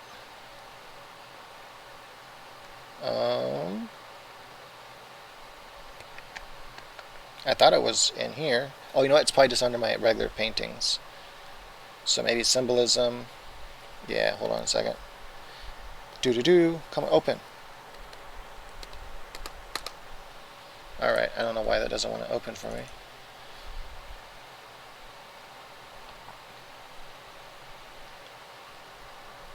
Trying to think of one I definitely... some of these aren't safe for work, so I don't know if I should show them. Which one did I do that... This one's safe enough, I guess. It is a little bit of nudity, but this kind of texture, like, see this kind of stuff here? This is a lot harder to, this kind of style, this is a lot harder to do with PaintStorm, and Photoshop makes it a little bit easier to do. I probably could do that in PaintStorm, I just haven't actually really tried to do those kind of textured brushes. And then one more, let's see here. I don't know why I can't find this one. Is it under abstract for some reason? Oh, it's under abstract. So this kind of like skin texture here, and you can see all the brush strokes that are really texturized like that. That kind of more texturized look it's easier for me in Photoshop. I have certain brushes that work really easy for me to do that. Well, I mean, nothing's easy, but easier for me in Photoshop than here. And I think this one too. Yeah, so when I want to do this kind of stuff, I usually do it in Photoshop. I can do this in PaintStorm though, but it'd probably look a little different. Anyway.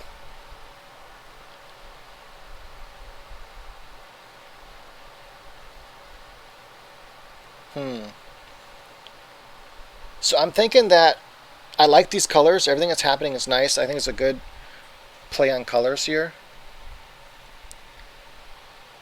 But I'm trying to think...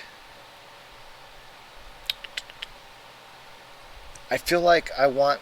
Okay, I'm gonna add some of these cool colors in here. That's what I want to do. And I'm just going to do it.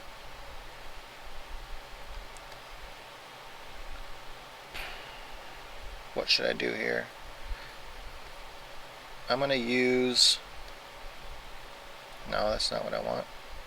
Just debating on what brush to use for this. I think usually I just use my mountain brush. I'm going to do my mountain brush here. My mountain flat. This allows me to just do little quick details like this.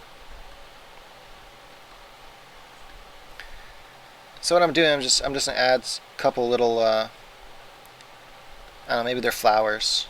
Doesn't really matter because it's more abstract, so we can just kind of have fun with it.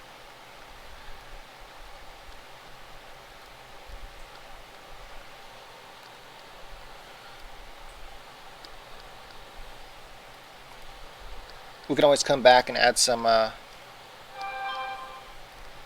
going to add that really nice yellow color right here. Add little stems and stuff too. Although these are pretty far away, probably won't be able to see anything else but the flower tops, but something like that. Just a couple little places where the light can hit these. Yeah, see, it just adds a little bit of spark to it. And then you can always make this brush really small, and if you want to add a couple little stems in here and there, some parts you might be able to see. I don't know. I don't think it's necessary. But I'm going to add a couple in there. The other thing I always like to do is what Bob Ross did, so I always like to add a few little twigs here and there.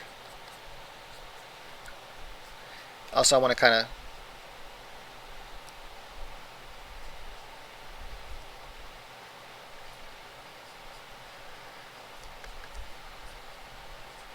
because I'm making this kind of jungly.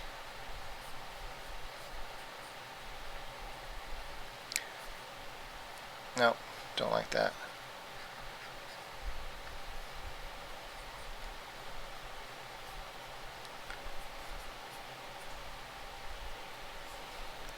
I'm going to add some moss and stuff coming off some of these.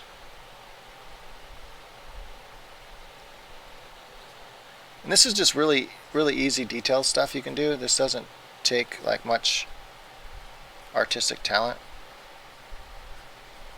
to just add a couple little details like that.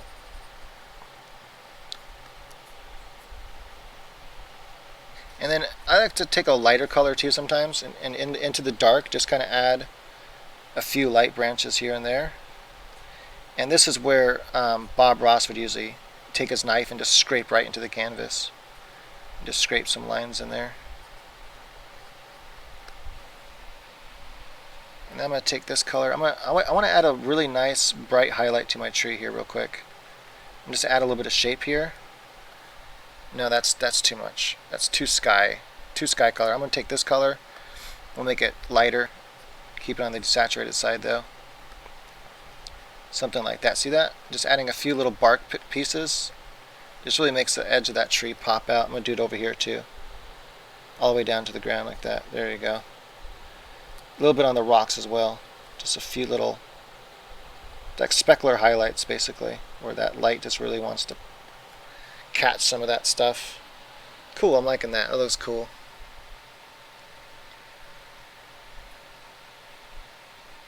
Hey, cool, man. Thanks.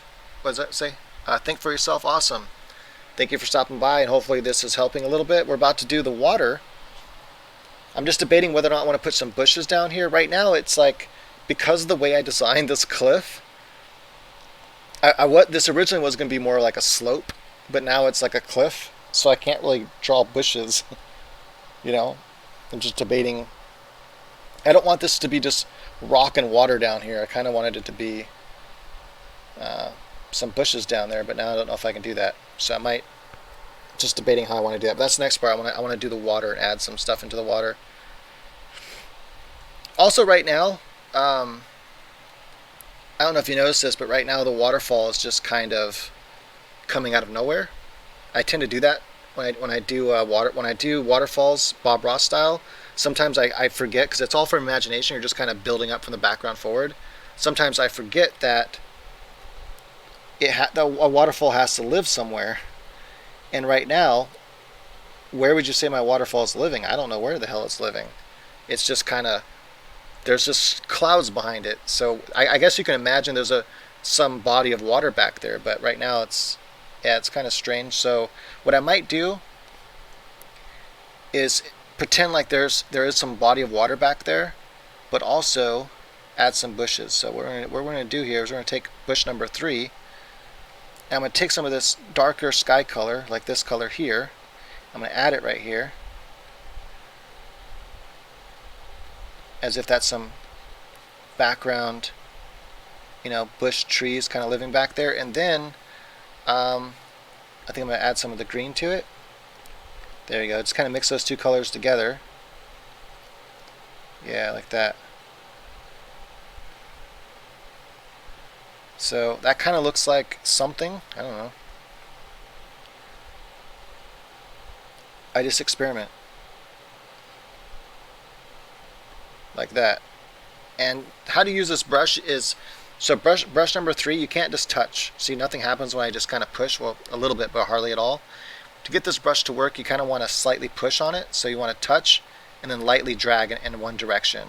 And then you can just kind of build up like that by tapping around. But you can't just tap. You got to tap and drag. Tap, drag, tap, drag. And that's how I like to get these shapes here. Okay, so that looks like there's something way back there, I guess. Let's see here. I'm going to add a little bit of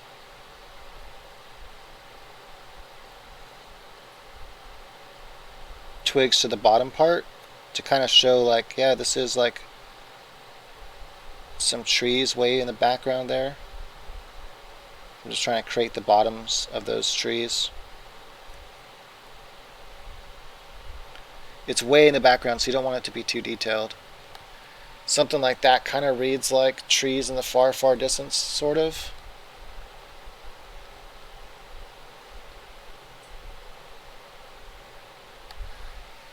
Yeah, that kind of works, I guess. I don't know. I'm not really happy with it, but I'm gonna kind of blend some of that out so it's not so detailed. Something like that. I don't know if you see what I'm trying to do. I'm just trying to make it look like the waterfall is coming from somewhere. And then I'm gonna take my other brush. I'm gonna take my water brush actually. Let's try water number 2 brush or water number 1 brush. I just want to kind of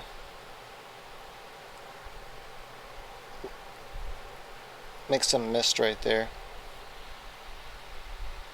So it's kind of misting up.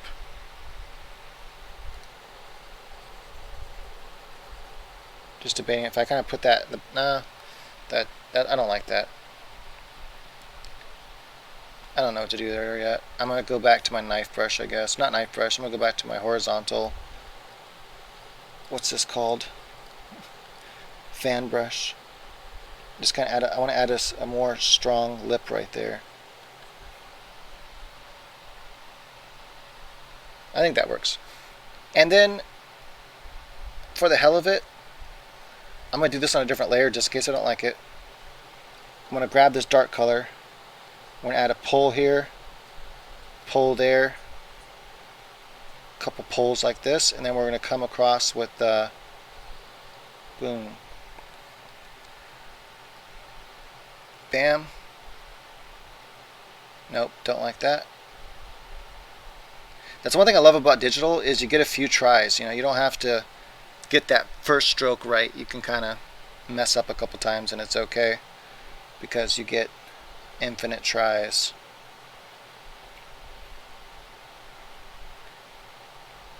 So we'll have, this is in perspective, so we can't make it too close together or too far apart or too close together. Something like that I think will work. And then now what I'm doing, I'm going to start with this dark. I recommend when you do something like this, start dark, and then you can always add a couple of highlights, because this is mostly silhouetted anyway, because the light is coming mostly from behind, so most of this will be silhouetted. But I do want this to kind of read maybe a rope bridge or something. And then we can go ahead and take some lighter colors. Maybe just add a little bit of highlights here, like just a little bit.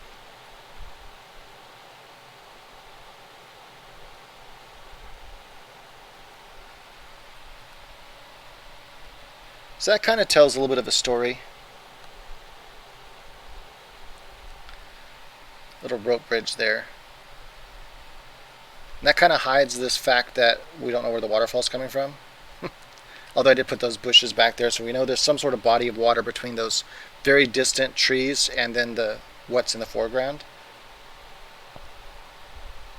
And that could happen in real life. We could have a photograph that would exist just like this, but sometimes photographs look broken too because it's like almost like an optical illusion. I'm going to add a couple more details here on this. I'm going to go a little bit lighter color.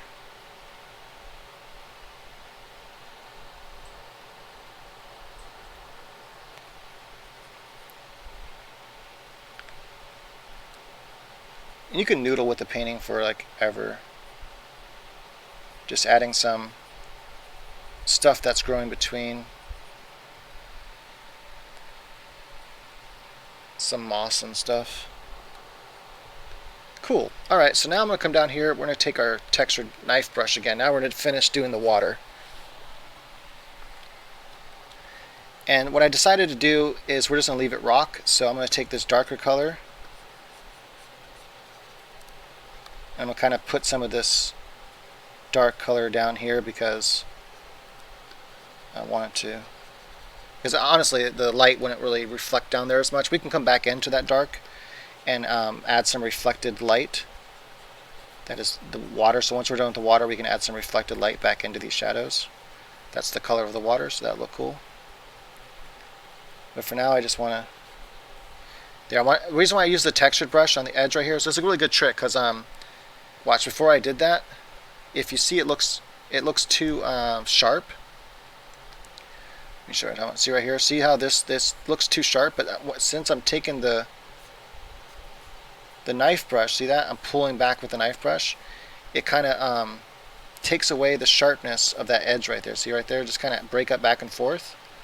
Using both colors, just kind of breaking back and forth, and adds that kind of edge to it where it's not all sharp and it kind of blends together more. And then I want to add a couple little rocks. So let's get the mountain brush again. And I'm going to add just a couple little rocks in here so they kind of live. This is to break up because this is kind of boring. This kind of edge right here, it just looks like that shape is really boring. So I want to break up that shape. And easy way to break it up is adding a couple rocks in perspective. So add some that are far, actually can't put a rock there because that's where the mist is hitting. So we have a rock right there. We can also have a rock right in the middle maybe, just kind of sitting here. All right, there we go. We'll add some water around that in a second. And I want one more rock maybe right here coming off like this. So see that just by doing that we've changed the shape quite a bit. There we go. That looks much cooler. Make this dark. We'll add a lighter color to it in just a second. Oops. There we go. I'm liking that. Remember, your rocks should be horizontal because the water lays flat, and since water lays flat, like if I have, let me go make a new layer real quick. If I have, okay, why did that happen? That was weird. Why is it doing that? I'm gonna make another layer. Try to delete that one. Huh, that was weird. I'm not sure why I did that. I just created another layer on top of it and deleted that one. I'm not sure. That's a weird bug in the software, I guess. Never seen that happen before. But if you imagine like you have this body of water coming out like this, the water is horizontal always because settling water will settle unless it's really moving a lot or something. But water always settles and levels out. And so if you have a rock sticking out of this water right here, the bottom of it has to be horizontal. It has to be, the water is going to be level with it. And if you have another rock sticking out here, the bottom has to be, level. And it has to go into perspective too. So hopefully that makes sense. Okay, let's go back to our textured knife brush. And now we can just grab these colors. I created all these nice colors for rocks. And there's a lot of color. I don't know if you noticed this, but there's a lot of color in my rocks. It's not just, like there's this color. So it's kind of a desaturated purple. This one, desaturated yellow-green. Red, desaturated red. Saturated pink, desaturated orange. I think I even have some desaturated green in here. I thought I did. I mean, I know I did, but it's not reading. Well, I guess right there. But that, I'm going to grab that color and actually add a couple more pieces of that into my rock right here and here. There we go. I want some specular highlights on my rock, like that. And let's see here. Also I have this kind of rust colored in my rocks, which looks cool.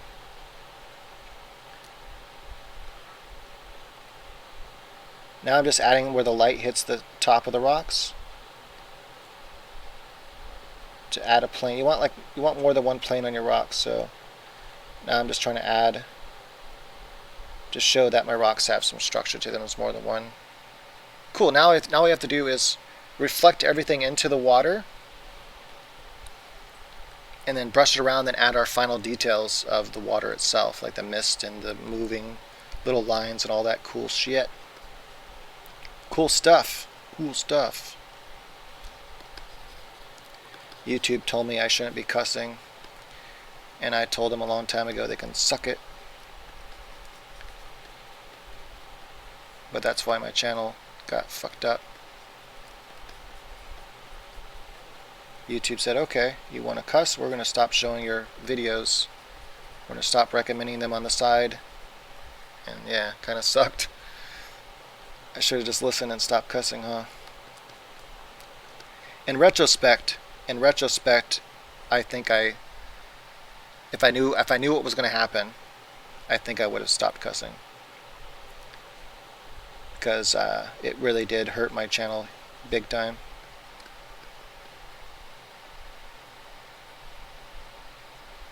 Alright, cool. Now, actually, before I do the reflection of the water, I want to do reflection back onto... Yeah, let's do that. I'm going to do the reflection back onto the rocks. So let's take... See, typically I would just go to my paintbrushes right now, and I'd use my Neil blend. And I'm gonna be putting these brushes up too. So these are what I do to do like more painterly type stuff, like, you know, if I want to do nudes and painting people and stuff like that. I usually use these brushes. Let me see what brush I can use in my Bob Ross set that I can kind of blend with. I can use my sky brush, I guess. Put it on low, small rather, not low. I'm just gonna lightly paint a little bit of this color into my rocks, into the shadow area. I could use my cloud brush too, actually, or my bush brush. All kind of different brushes I can use for this now that I think about it. And my mountain brush, add some that darkness back in there. Yeah, that's cool. You know what, this rock though looks almost like, I'm gonna kind of curve that out more, because it almost looked like, there we go, it almost looked like it was growing off of the other rock, which is, I guess, was fine, but I want it to look like its own separate entity. So I'm gonna kind of add this wall back in there. Oh shit, okay, there we go. Alright, I think we're good. We're good to go now. Let's finish this up. Let's get this going. No, I don't like that. Okay. Everything's looking good now. Now we just got to add a reflection. So let's do that first. So how I like to do my water, and this is a really small body of water. That's not very big right there. So the reflections will be a little bit more challenging. I like to use my horizontal brush here. I'm going to go back up here and turn it back the other way. Click on this little square, uncheck that. Now it's facing back down. I'm going to just grab the color of your rocks.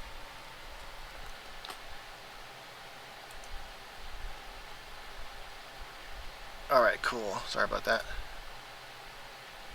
Oh, and if anyone wants to hit that subscribe button, feel free to do it if you haven't already subscribed. And hopefully we'll see the little guy, the little animation pop up. And it'll say your name that you subscribed. It's kind of cool. So I plan on trying to do more of these live videos, so if you're digging it, then yeah. So just grab and pull straight down with the color of the rock. So grab the color of the rock and just pull that color straight down with this brush. You're not trying to recreate a mirror image of the rock. I mean, you could do that if you wanted to. You probably just copy and paste it, but I like doing it this way. So just kind of pull those colors straight down to the water, and then grab the vertical brush, grab the water color, the color of the water, and just slightly push back over that. This will add some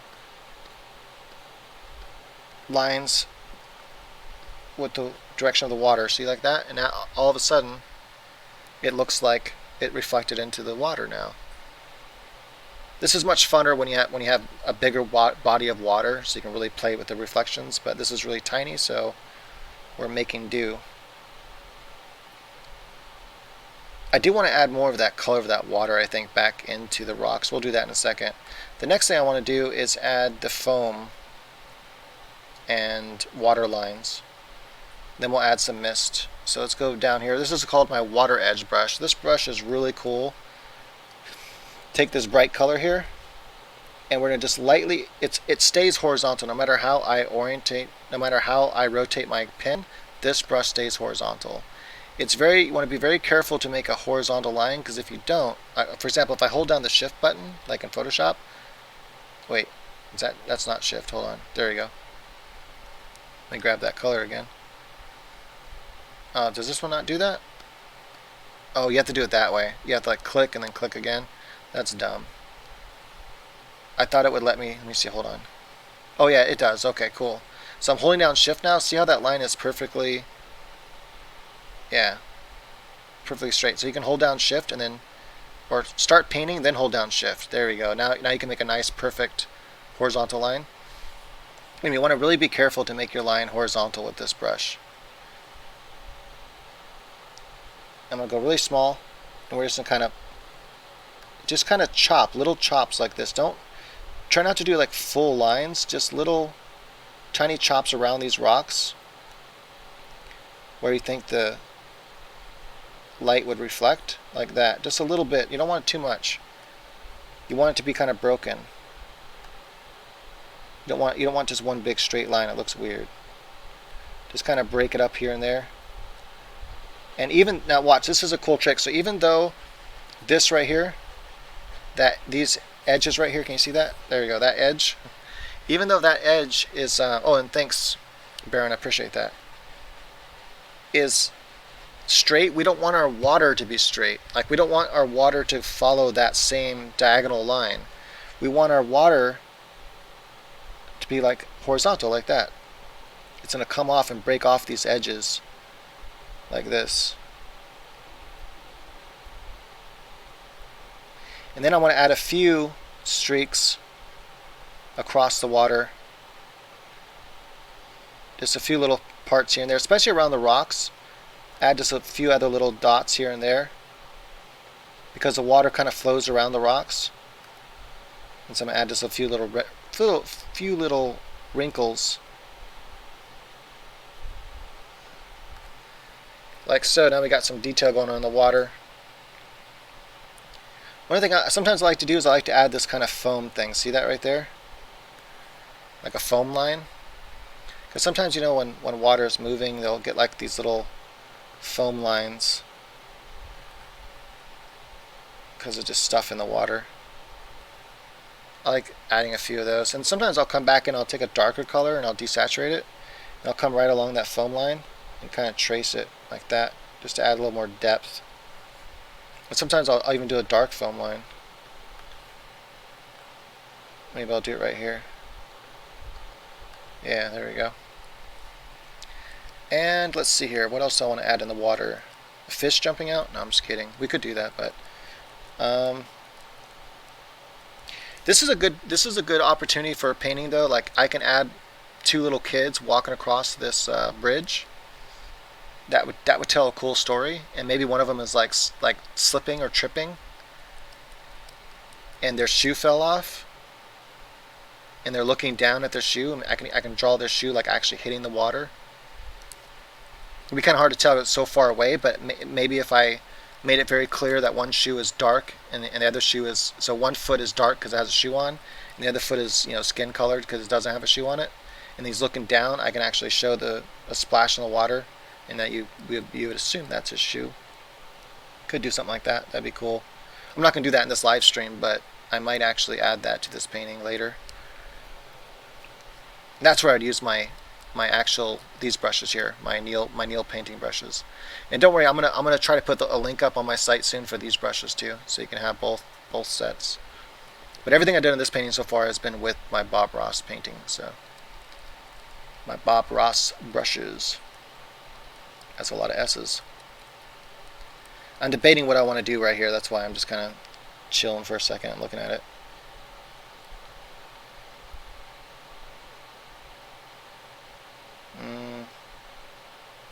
Let's add a little bit more mist to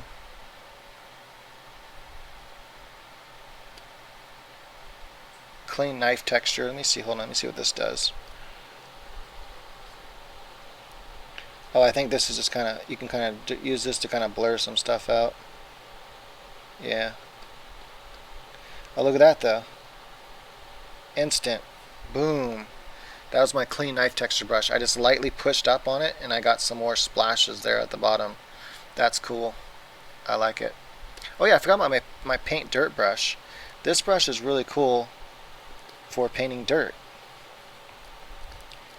How did I forget about my paint dirt brush? You can also use this to paint back into the rocks. You can add some more. Yeah, it adds a little bit of texture. It's kind of cool. What I wanted to do though is I wanted to add a little bit of this blue back into the rocks. So I'm going to add just a little bit of blue. Oh no, that's too much. Let me go back to my texture brush here. Hold on a second. Where is it at? There you go, my knife texture brush. I just want to add too much blue. Just a little bit of blue. There we go, just like that. I'm going to grab that color now. I just want to like reflect this back up. You can actually use, just like Photoshop, if you want to, you can use different layers. I mean, it's like, see how right now I'm on normal. So for example, I could, let me just show you what I'm talking about. This is kind of cool. We'll add a little bit of light. We'll add a little bit of light to this thing. But let me go ahead and add, use my sky brush here. I'm gonna add a little bit more mist right down here. Just kind of pop a couple little circles right here. I'm just kind of dabbing little circles, little light circles as I'm dabbing around. Look at that. Boom, presto, we got some mist going on. You could also use my smooth cloud brush for that.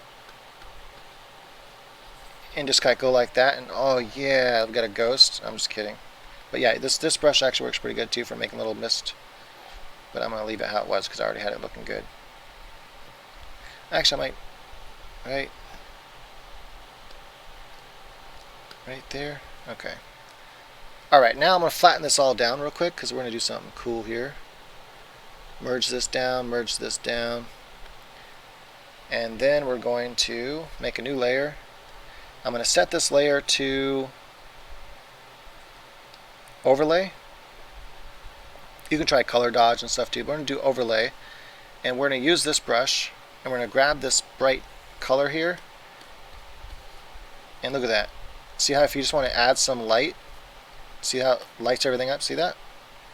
Just bam, it's like insto light. Look at that. Whoa, nice. I just want to add a few little places here. And I'm going to use my sky brush. I have more control with the sky brush, so just lightly hit some of this, and you can really pop that sun, make it look like the sun is really just, you know. Oh, that's too much. Gotta be careful with this though. You don't want to overdo it. Subtle. It's really easy to get carried away. Trust me. I've done it many times. Got way too carried away with this thing. Let's add some bright, like I don't know, maybe the sun's back there somewhere behind the clouds, so we can kind of, that's where I'm gonna make it really bright right there, because that's where the yeah, the sun is behind. The sun is living behind those clouds somewhere.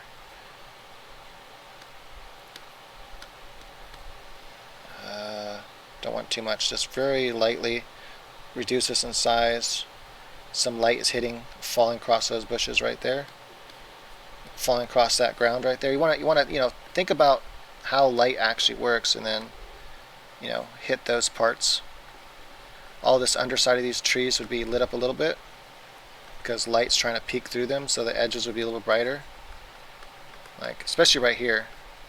You ever seen that in a photograph where it's like the edges right there just really lit up? You can also try a different color. You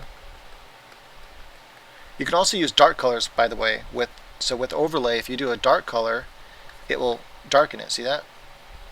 So you can add shadows this way as well. So I'm gonna add a little bit of shadow right there and up here.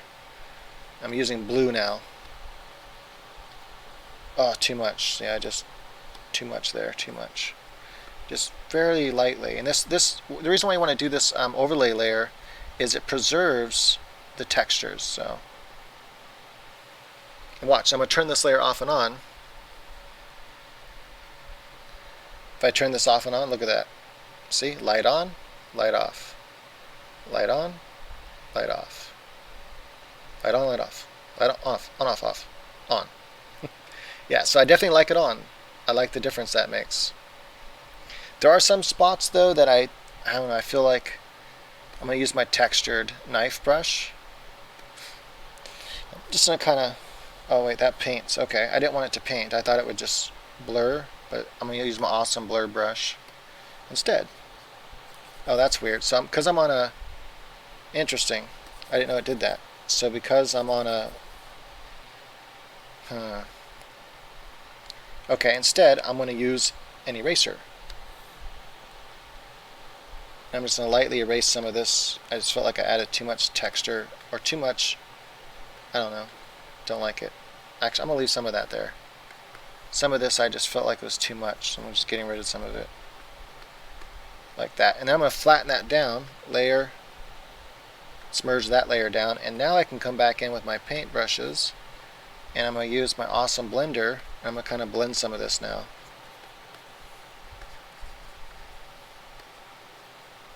Like that, just so that it kind of blends in together a little bit like that. Cool.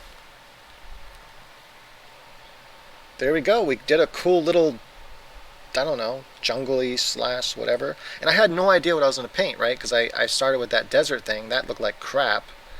In fact, I wonder if after when I stop streaming and this video goes to a regular video, I wonder if it'll let me edit it, because I know I can edit regular videos.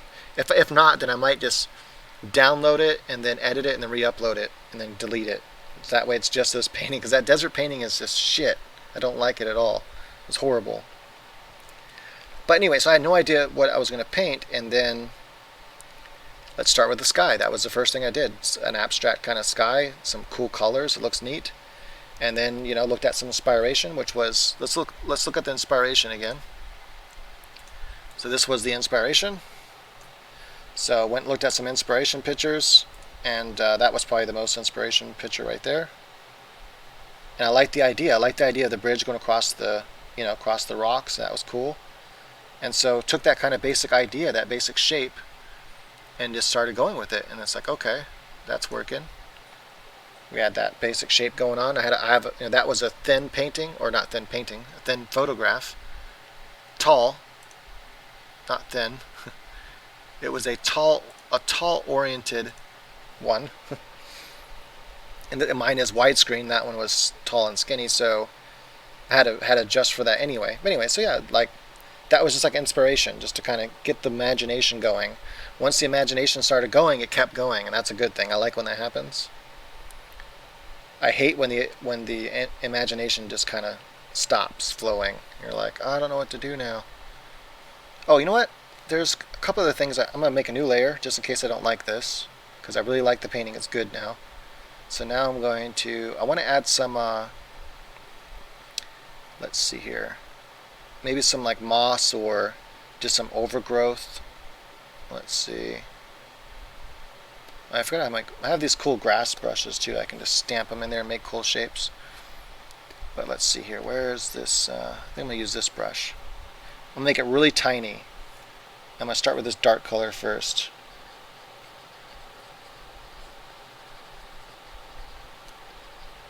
Sometimes in rocks you get like this kind of moss. Since it's already kind of a jungle, there's already kind of a jungle thing going on anyways. Just kind of like it's growing on the edge of the rock here, and it's kind of hanging off. And we can even have flowers on these. Like we can go all kinds of crazy. Yeah, I know you probably can barely see that, and that's alright, because I'm going to add other colors. Let's add a darker color here. You know, I'm gonna go really dark. There we go. I just want a little bit, like I want some shadows in here, so I'm gonna just kind of. So this is the last bush brush. This is bush number 4, and I just have it really, really tiny. And when you add this thing really tiny, it's really good at making these kind of like detailed little vine shapes. See that? I just kind of pull it straight down. Look at that. Vine. Jungle vine. Add some more texture. I'm going to make it a little bit bigger. I'm going to add some texture back into this bush here. This is way off on the side, so, and that's also what's cool, like in painting, sometimes it's hard to get this with the photograph. So if this were a real place and I was trying to take a photograph of this place, it'd be really hard to kind of get the shadows working how I painted them. In fact, it might be impossible. Like all this right here would probably be really dark if this were a photograph. All that right there would probably be super dark. And I could do that. I could paint that darker, but I like the way it is. It's fine. It's working. Cool, so now I'm going to make this small again, and now I can start grabbing some of these like greener texture here. Greener color. I know words.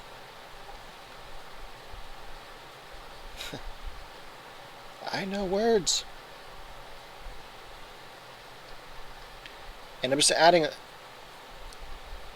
little bit on the top here. I'm making it a little bit bigger for the top here, and I'm trying to imagine where that light's coming from as well. Like I know light will hit some of this, and light won't hit other parts. So this top part light will hit, but it won't really hit the parts hanging down so much. But I still want to show that there's some. I'll show what I mean. I'm still going to make the line come down so you can actually see it. And by the way, you know, when I work this, like, okay, I don't know if you ever looked at a Bob Ross painting up close, but if you've never seen a Bob Ross painting up close, when you look at it up close, it looks like a bunch of just brush smashes and stuff. Like you can actually tell it doesn't look anything like a tree. It doesn't look anything like a bush. When you look up close, it's like you can just tell it was a brush smashed into canvas. It looks very abstract. So when you look up close and isolate one part of a painting and just look at that one part, you can't even tell what you're looking at. It just looks like abstract. But when you step away from it like 2 feet, you're like, wow, that reads like a painting. Like it reads like mountains and trees and stuff. It's really kind of cool. And I try to do that same thing. So if you get close, you know, I kind of want it to look more abstract like that, where you're just like, hey, that's like a bunch of texture. What is that? If you look at these little lines I just did, see that? It's just very, very textured. But from a distance, like, oh yeah, that looks cool. And when you print this out, if you work, so I'm working at like 1600 pixels wide. If you want to print this out at a good size, work at like 3000 pixels wide to 6000 pixels wide, and that will give you a pretty good print. And when you print this out, the same thing. You'll see that you put it on the wall from a distance, it looks just like here. But if you get up close, it starts looking like that up close. You know. Okay, so now the last little touch I want to add to these is I want to take a more yellow color and more brighter, still desaturated, a little bit more saturated. So I'm going to go to the right. The more to the right I go, the more saturated. Actually, the more right and the more up, the more saturated. So I'm going to go a little bit to the right and up here. And I just want to add a little bit of this color right here to the top parts of this, where I know the light would be hitting. It wouldn't be hitting down, like as it goes down like that, it wouldn't be hitting down there. I wouldn't go like that. That does not look correct. The light doesn't reach down there, but it is reaching up here on the top parts. So I'm going to add just a little bit of specular highlights on the top part of the vines. And also on this part of this tree right here. I think I might have lost some of that light. I'm going to kind of add some of it back. And a little bit back here. This top part's here. There we go. And voila. I don't know what those are called, but they're like those hanging growth vine things, whatever. They exist in my world. And that's what's so cool about painting, is it doesn't have to exist in real life. Does it exist in your world? That's all that matters. And in this case, it exists in my world. What else could we do? Anyone have any ideas? And look how just a few, like, see this rock down here? Let me go, hold on, let me get a different brush. What brush can I, there we go. See this rock down here? Look how much detail that rock has from a distance. Add goblins.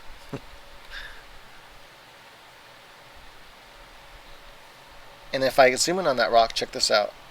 It's just a few brush strokes. See that? It's literally just a few textured knife brush strokes with a few different colors overlapping. That's all it is. But from a distance, it reads like a cool rock. Oh, goblins? Yeah, it takes too long to do that. I mean, I guess I could do like something very,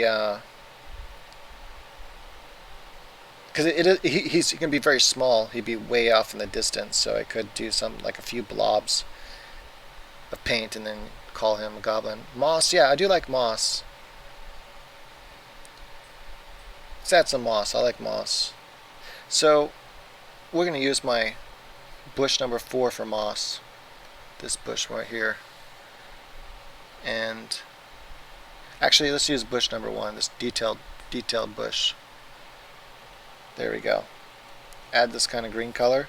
And we can just add this texture, and then we kind of blur it out. So I'm going to add this texture here. So what I'm going to do is I'm just kind of add this texture here and there, like this. See that? And I'm going to add some darker colors into there. Then I'm going to take it, I'm going to add some really green, just for the hell of it. And then I'm going to go back in with my, where is it at? See, my foam knife? Yeah, I'm going to come back on my foam knife. Let me see if this works. I'm debating which one I want to use. No, I'm going to use my awesome blender. Let me try that one. They both actually work pretty good. And I'm going to try one more. Come down here, my clean knife. So my clean knife means there's no paint on it. All it does is blends. So I can blend some texture back into here.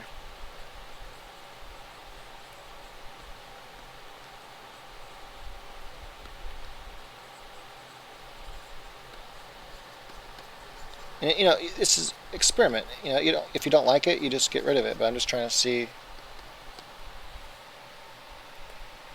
I kind of like that. It's kind of cool. That kind of bright green really kind of sets off, as if it's almost like as if it's glow in the dark. Because this should all be more in shadow.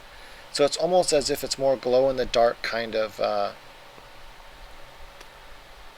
Yeah.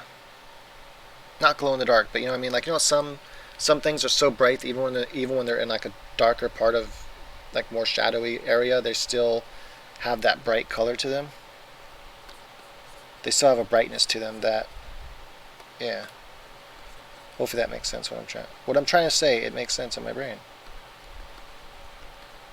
But yeah, basically it's like a there's a name for it. I just can't think of it right now. Like, there's a name for what I'm trying to say. I'm just trying to come back over with some texture, so it's like green and then not green. Ooh, I like that color. Happy accidents. I like to purposely try to catch some happy accidents. Just kind of dink around, grab some colors, mix them together, throw them on top of each other, and see if I get something cool. And if I do, I'm like, ooh, I like that. And then that's a happy accident, because then I can keep it and use it other places. I like that. That's cool. Mushrooms. I don't know if you'll be able to see mushrooms from this far away, but we could do like a little mushroom somewhere. You know what? I'm going to do a whitish kind of mushroom. And this lighting, it probably be a little something like that. And it'd probably be by a tree. So we can make a little white mushroom like that. And then I'm going to actually zoom in to do, I usually don't zoom in doing these kind of paintings, but I'm going to zoom into this. Like something like that, and then we need a different color and a little bit.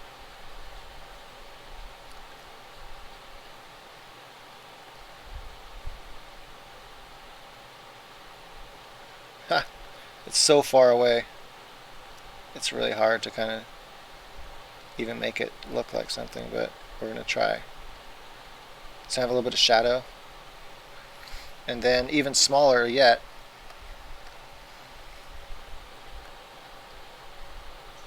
it's not really working the way I want it to.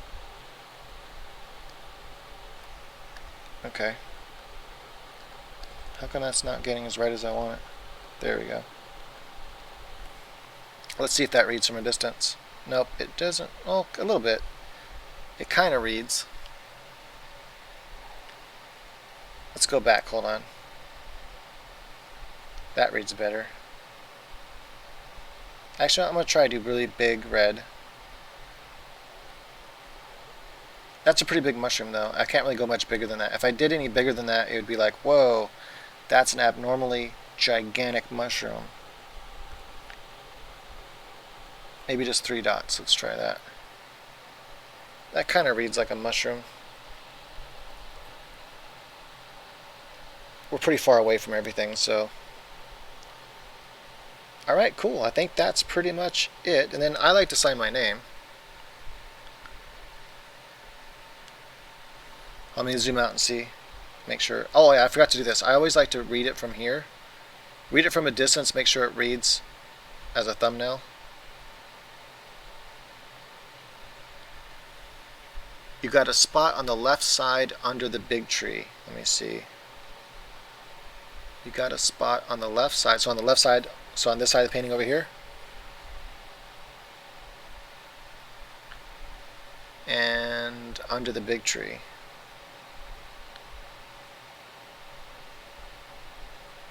I'm trying to see what you're. Oh, no, that was my mouse cursor. Are you talking about over on this side over here somewhere? Or over here?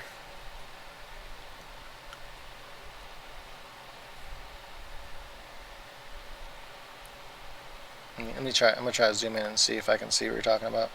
Oh, like that right there.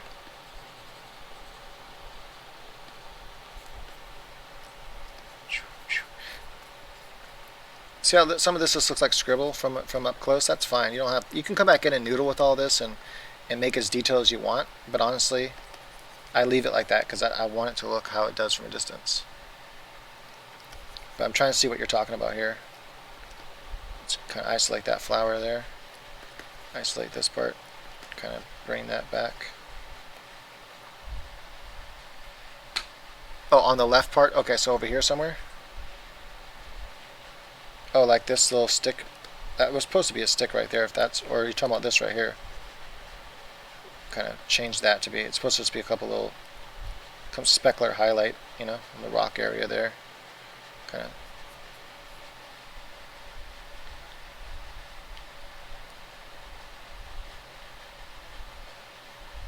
Let me go back and see. So did I get it, what you're talking about?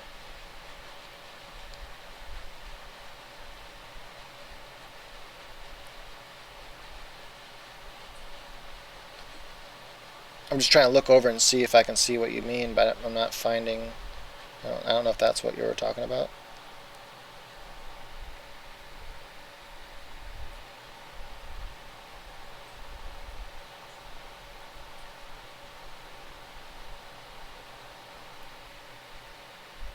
It's all brown. I'm trying to figure out what you mean here.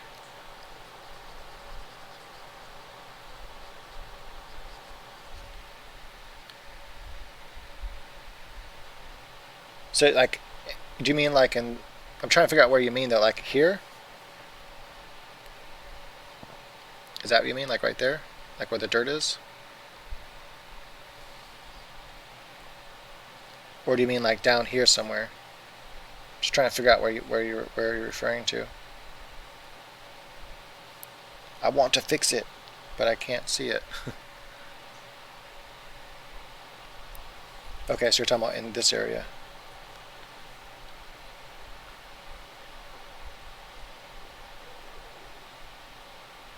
Yeah, honestly, I'm not sure there's a. See, I want to like over here too. I have a little bit of that the dirt right there. I wanted some of the dirt to be there, because I didn't want it to be. But you know what I could do? is I kind of see what you're talking about. I think I'm gonna, you know what I'll do? I'll do this. I'm gonna take my bush number 3, start with a dark color here.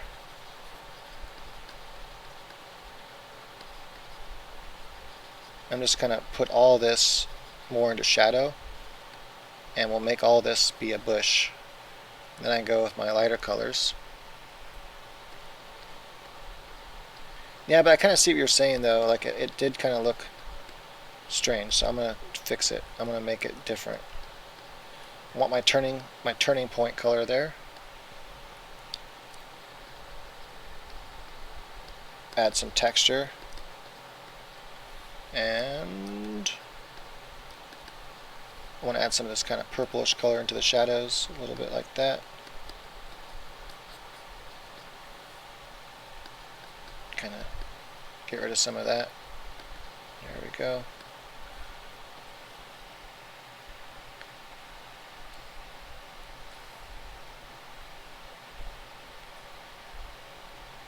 Just debating whether or not I like it. I think I like it. I think that's cool. Now I'm gonna come back with my yellow light.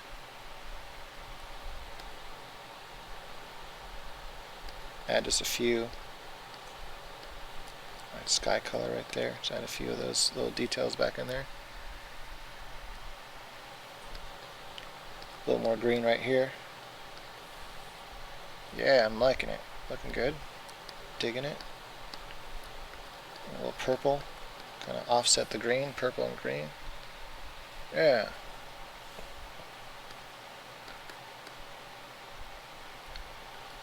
A little bit of peach.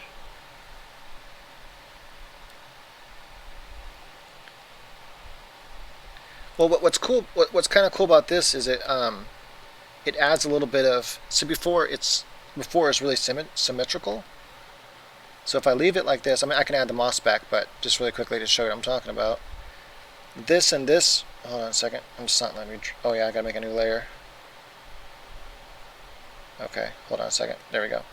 This right here and this right here are like, it's really symmetrical. So it's as if they were, if this were a face, it's almost like I have the same markings on each side of the face. So if I had a, you know, I don't know, like, do you see what I'm saying? It's almost like a mirror image. If I were to cut this in half, it's like a mirror image where it looks like the same on each side kind of. And I think that might have been what was throwing it off. So by adding this and not that, that's so weird. Why did that happen? So sometimes this program's weird and I don't know what that is. I don't know why that's showing up. Hold on. Can I even get rid of it? Cut it? What? Okay, hold on. Let's see if I can cut that out. I don't know why that's there now. Okay. Sometimes you get weird aberrations like that. It's rare that it ever happens in this program, but it just created a square for some reason. But it's gone now. And see, with that layer there, it gets rid of that now it's more asymmetrical. It gets rid of that symmetry. Because now it's only on the right hand side you have that kind of bare spot. On the left hand side it's more bushy, more covered. Yeah, so I dig that. Also it gives more bushes for the squirrels and stuff to live in. More hiding spaces where they can hide out from humans. Because humans are scary. Yeah, I like that. I dig it. It looks good. I'm thinking maybe, let me see, just trying to think of where I could, and another thing too is like, no, I guess that works because this side has 1, 2, 3, 4, 5. This side has 1, 2, 3, and they are different. They are different lengths. This is long, medium, short, long, short, medium. So they're different on each side. The vines. I wonder if a squirrel would actually read. Like, what if I were to like, just curious. What if I did a little, so tiny I don't even know if it would, just kind of doing a basic shape first and see if a squirrel would even read that far away. It could. I could make I could make a squirrel work, I think. What we can definitely make work is so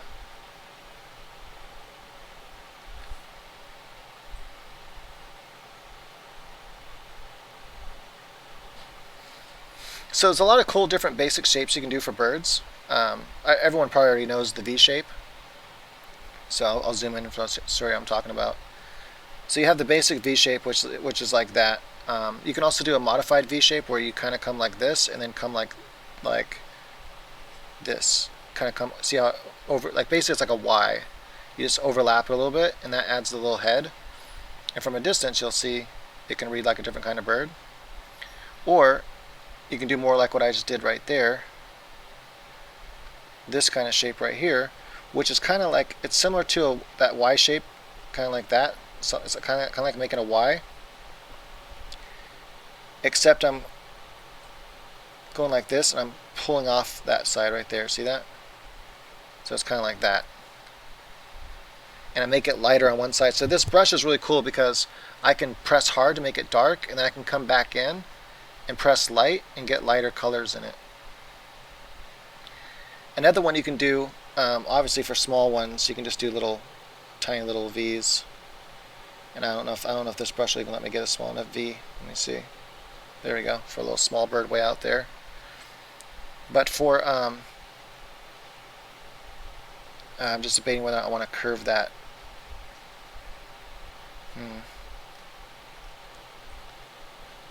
There we go. I'm just redrawing this a little bit, something like that. I think that's cooler.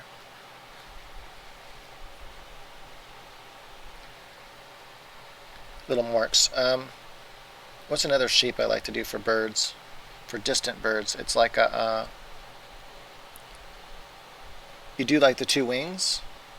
Let's see if I can do like you do the two wing shapes like that, and then you want to kind of pull like something like that, so you can, I don't know, that's not quite right, hold on. Just make the two wing shapes like this, and then you can pull the head, or you can pull a tail and a head if you want to kind of go up like that. I'm going to kind of lighten up the edge of the wings here. Something like that. That's like flying away from us, so you can mess around with little shapes. I'm going to get rid of that bird though. 3. I like doing things in like 3s or sometimes 2s, but typically the odd numbers just look good, so like 3 birds is good. I know this is a group of 2 and 1, so some people would say you should always have a group of 3 and you can have one by itself, but I actually think it looks good like that. And then I think lastly, I could do a little goblin, but just curious, hold on. Squirrels. What do squirrels look like exactly from a distance? Yeah. See, I might be able to get a squirrel like that to read from a distance if I just kind of really exaggerate the tail.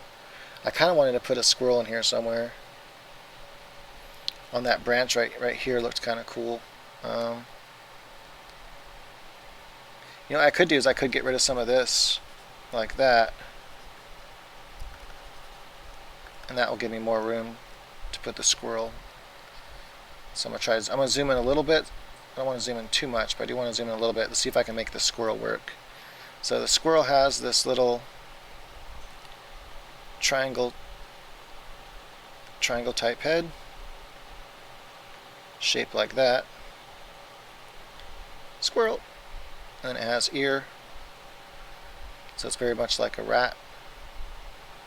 And then it has its curved neck, and then its back comes off of it like this, and it's gonna got something like that, kind of like when they're sitting down like this, and they have this leg right here, so it's all curled up like this. And it has its little feet, and then its arm comes off right here. I like to do things as silhouettes, so just kind of work as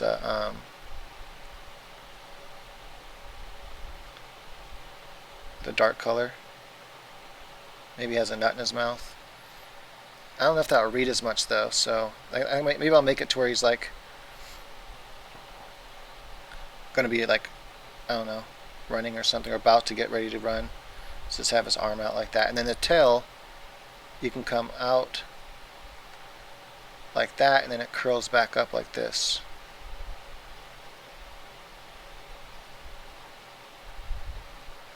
And from a distance, I think that'll read like a squirrel. And then I can add some, not too much highlight.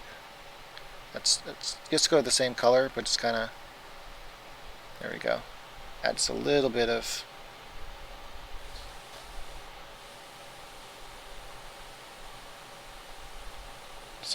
shape. I think that's about all we'd see from that distance.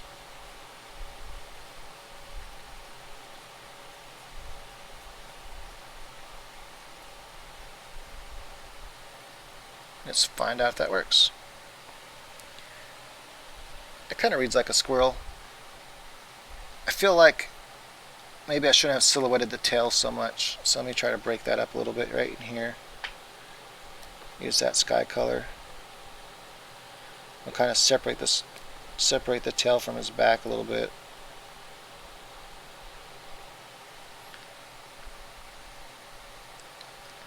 See, now it does, the back it should curl more though. I think that's close enough. From a distance, kind of reads like a squirrel. Cool. Alright, so that's it for this live show. If you guys enjoyed it, want to see more live shows like this, or to see other videos by me, don't want to forget about me in the future, go ahead and subscribe if you haven't already subscribed. So just click on the subscription button. And also, which is kind of cool, if you haven't subscribed, if you click on the subscribe button, we'll get to see a little animation pop up on the video, which is kind of cool. But yes, now we got some friends in the forest. We got a little squirrel, we got some birds in the background, so that's cool. And I might, before I post this artwork online, I might actually add the little story I was talking about with the kids, like brother and sister or something, and maybe the sister or maybe the brother is like almost like he tripped and fell, or was about to fall, and she's like holding on to him, and one of his shoes fell off. So I might add that little story element into it on the bridge there. But yeah, so cool. So until next time, hope you guys enjoyed it and learned something. And go ahead and share the video and all that good stuff and like it. You guys know the deal. Alright, thanks for watching.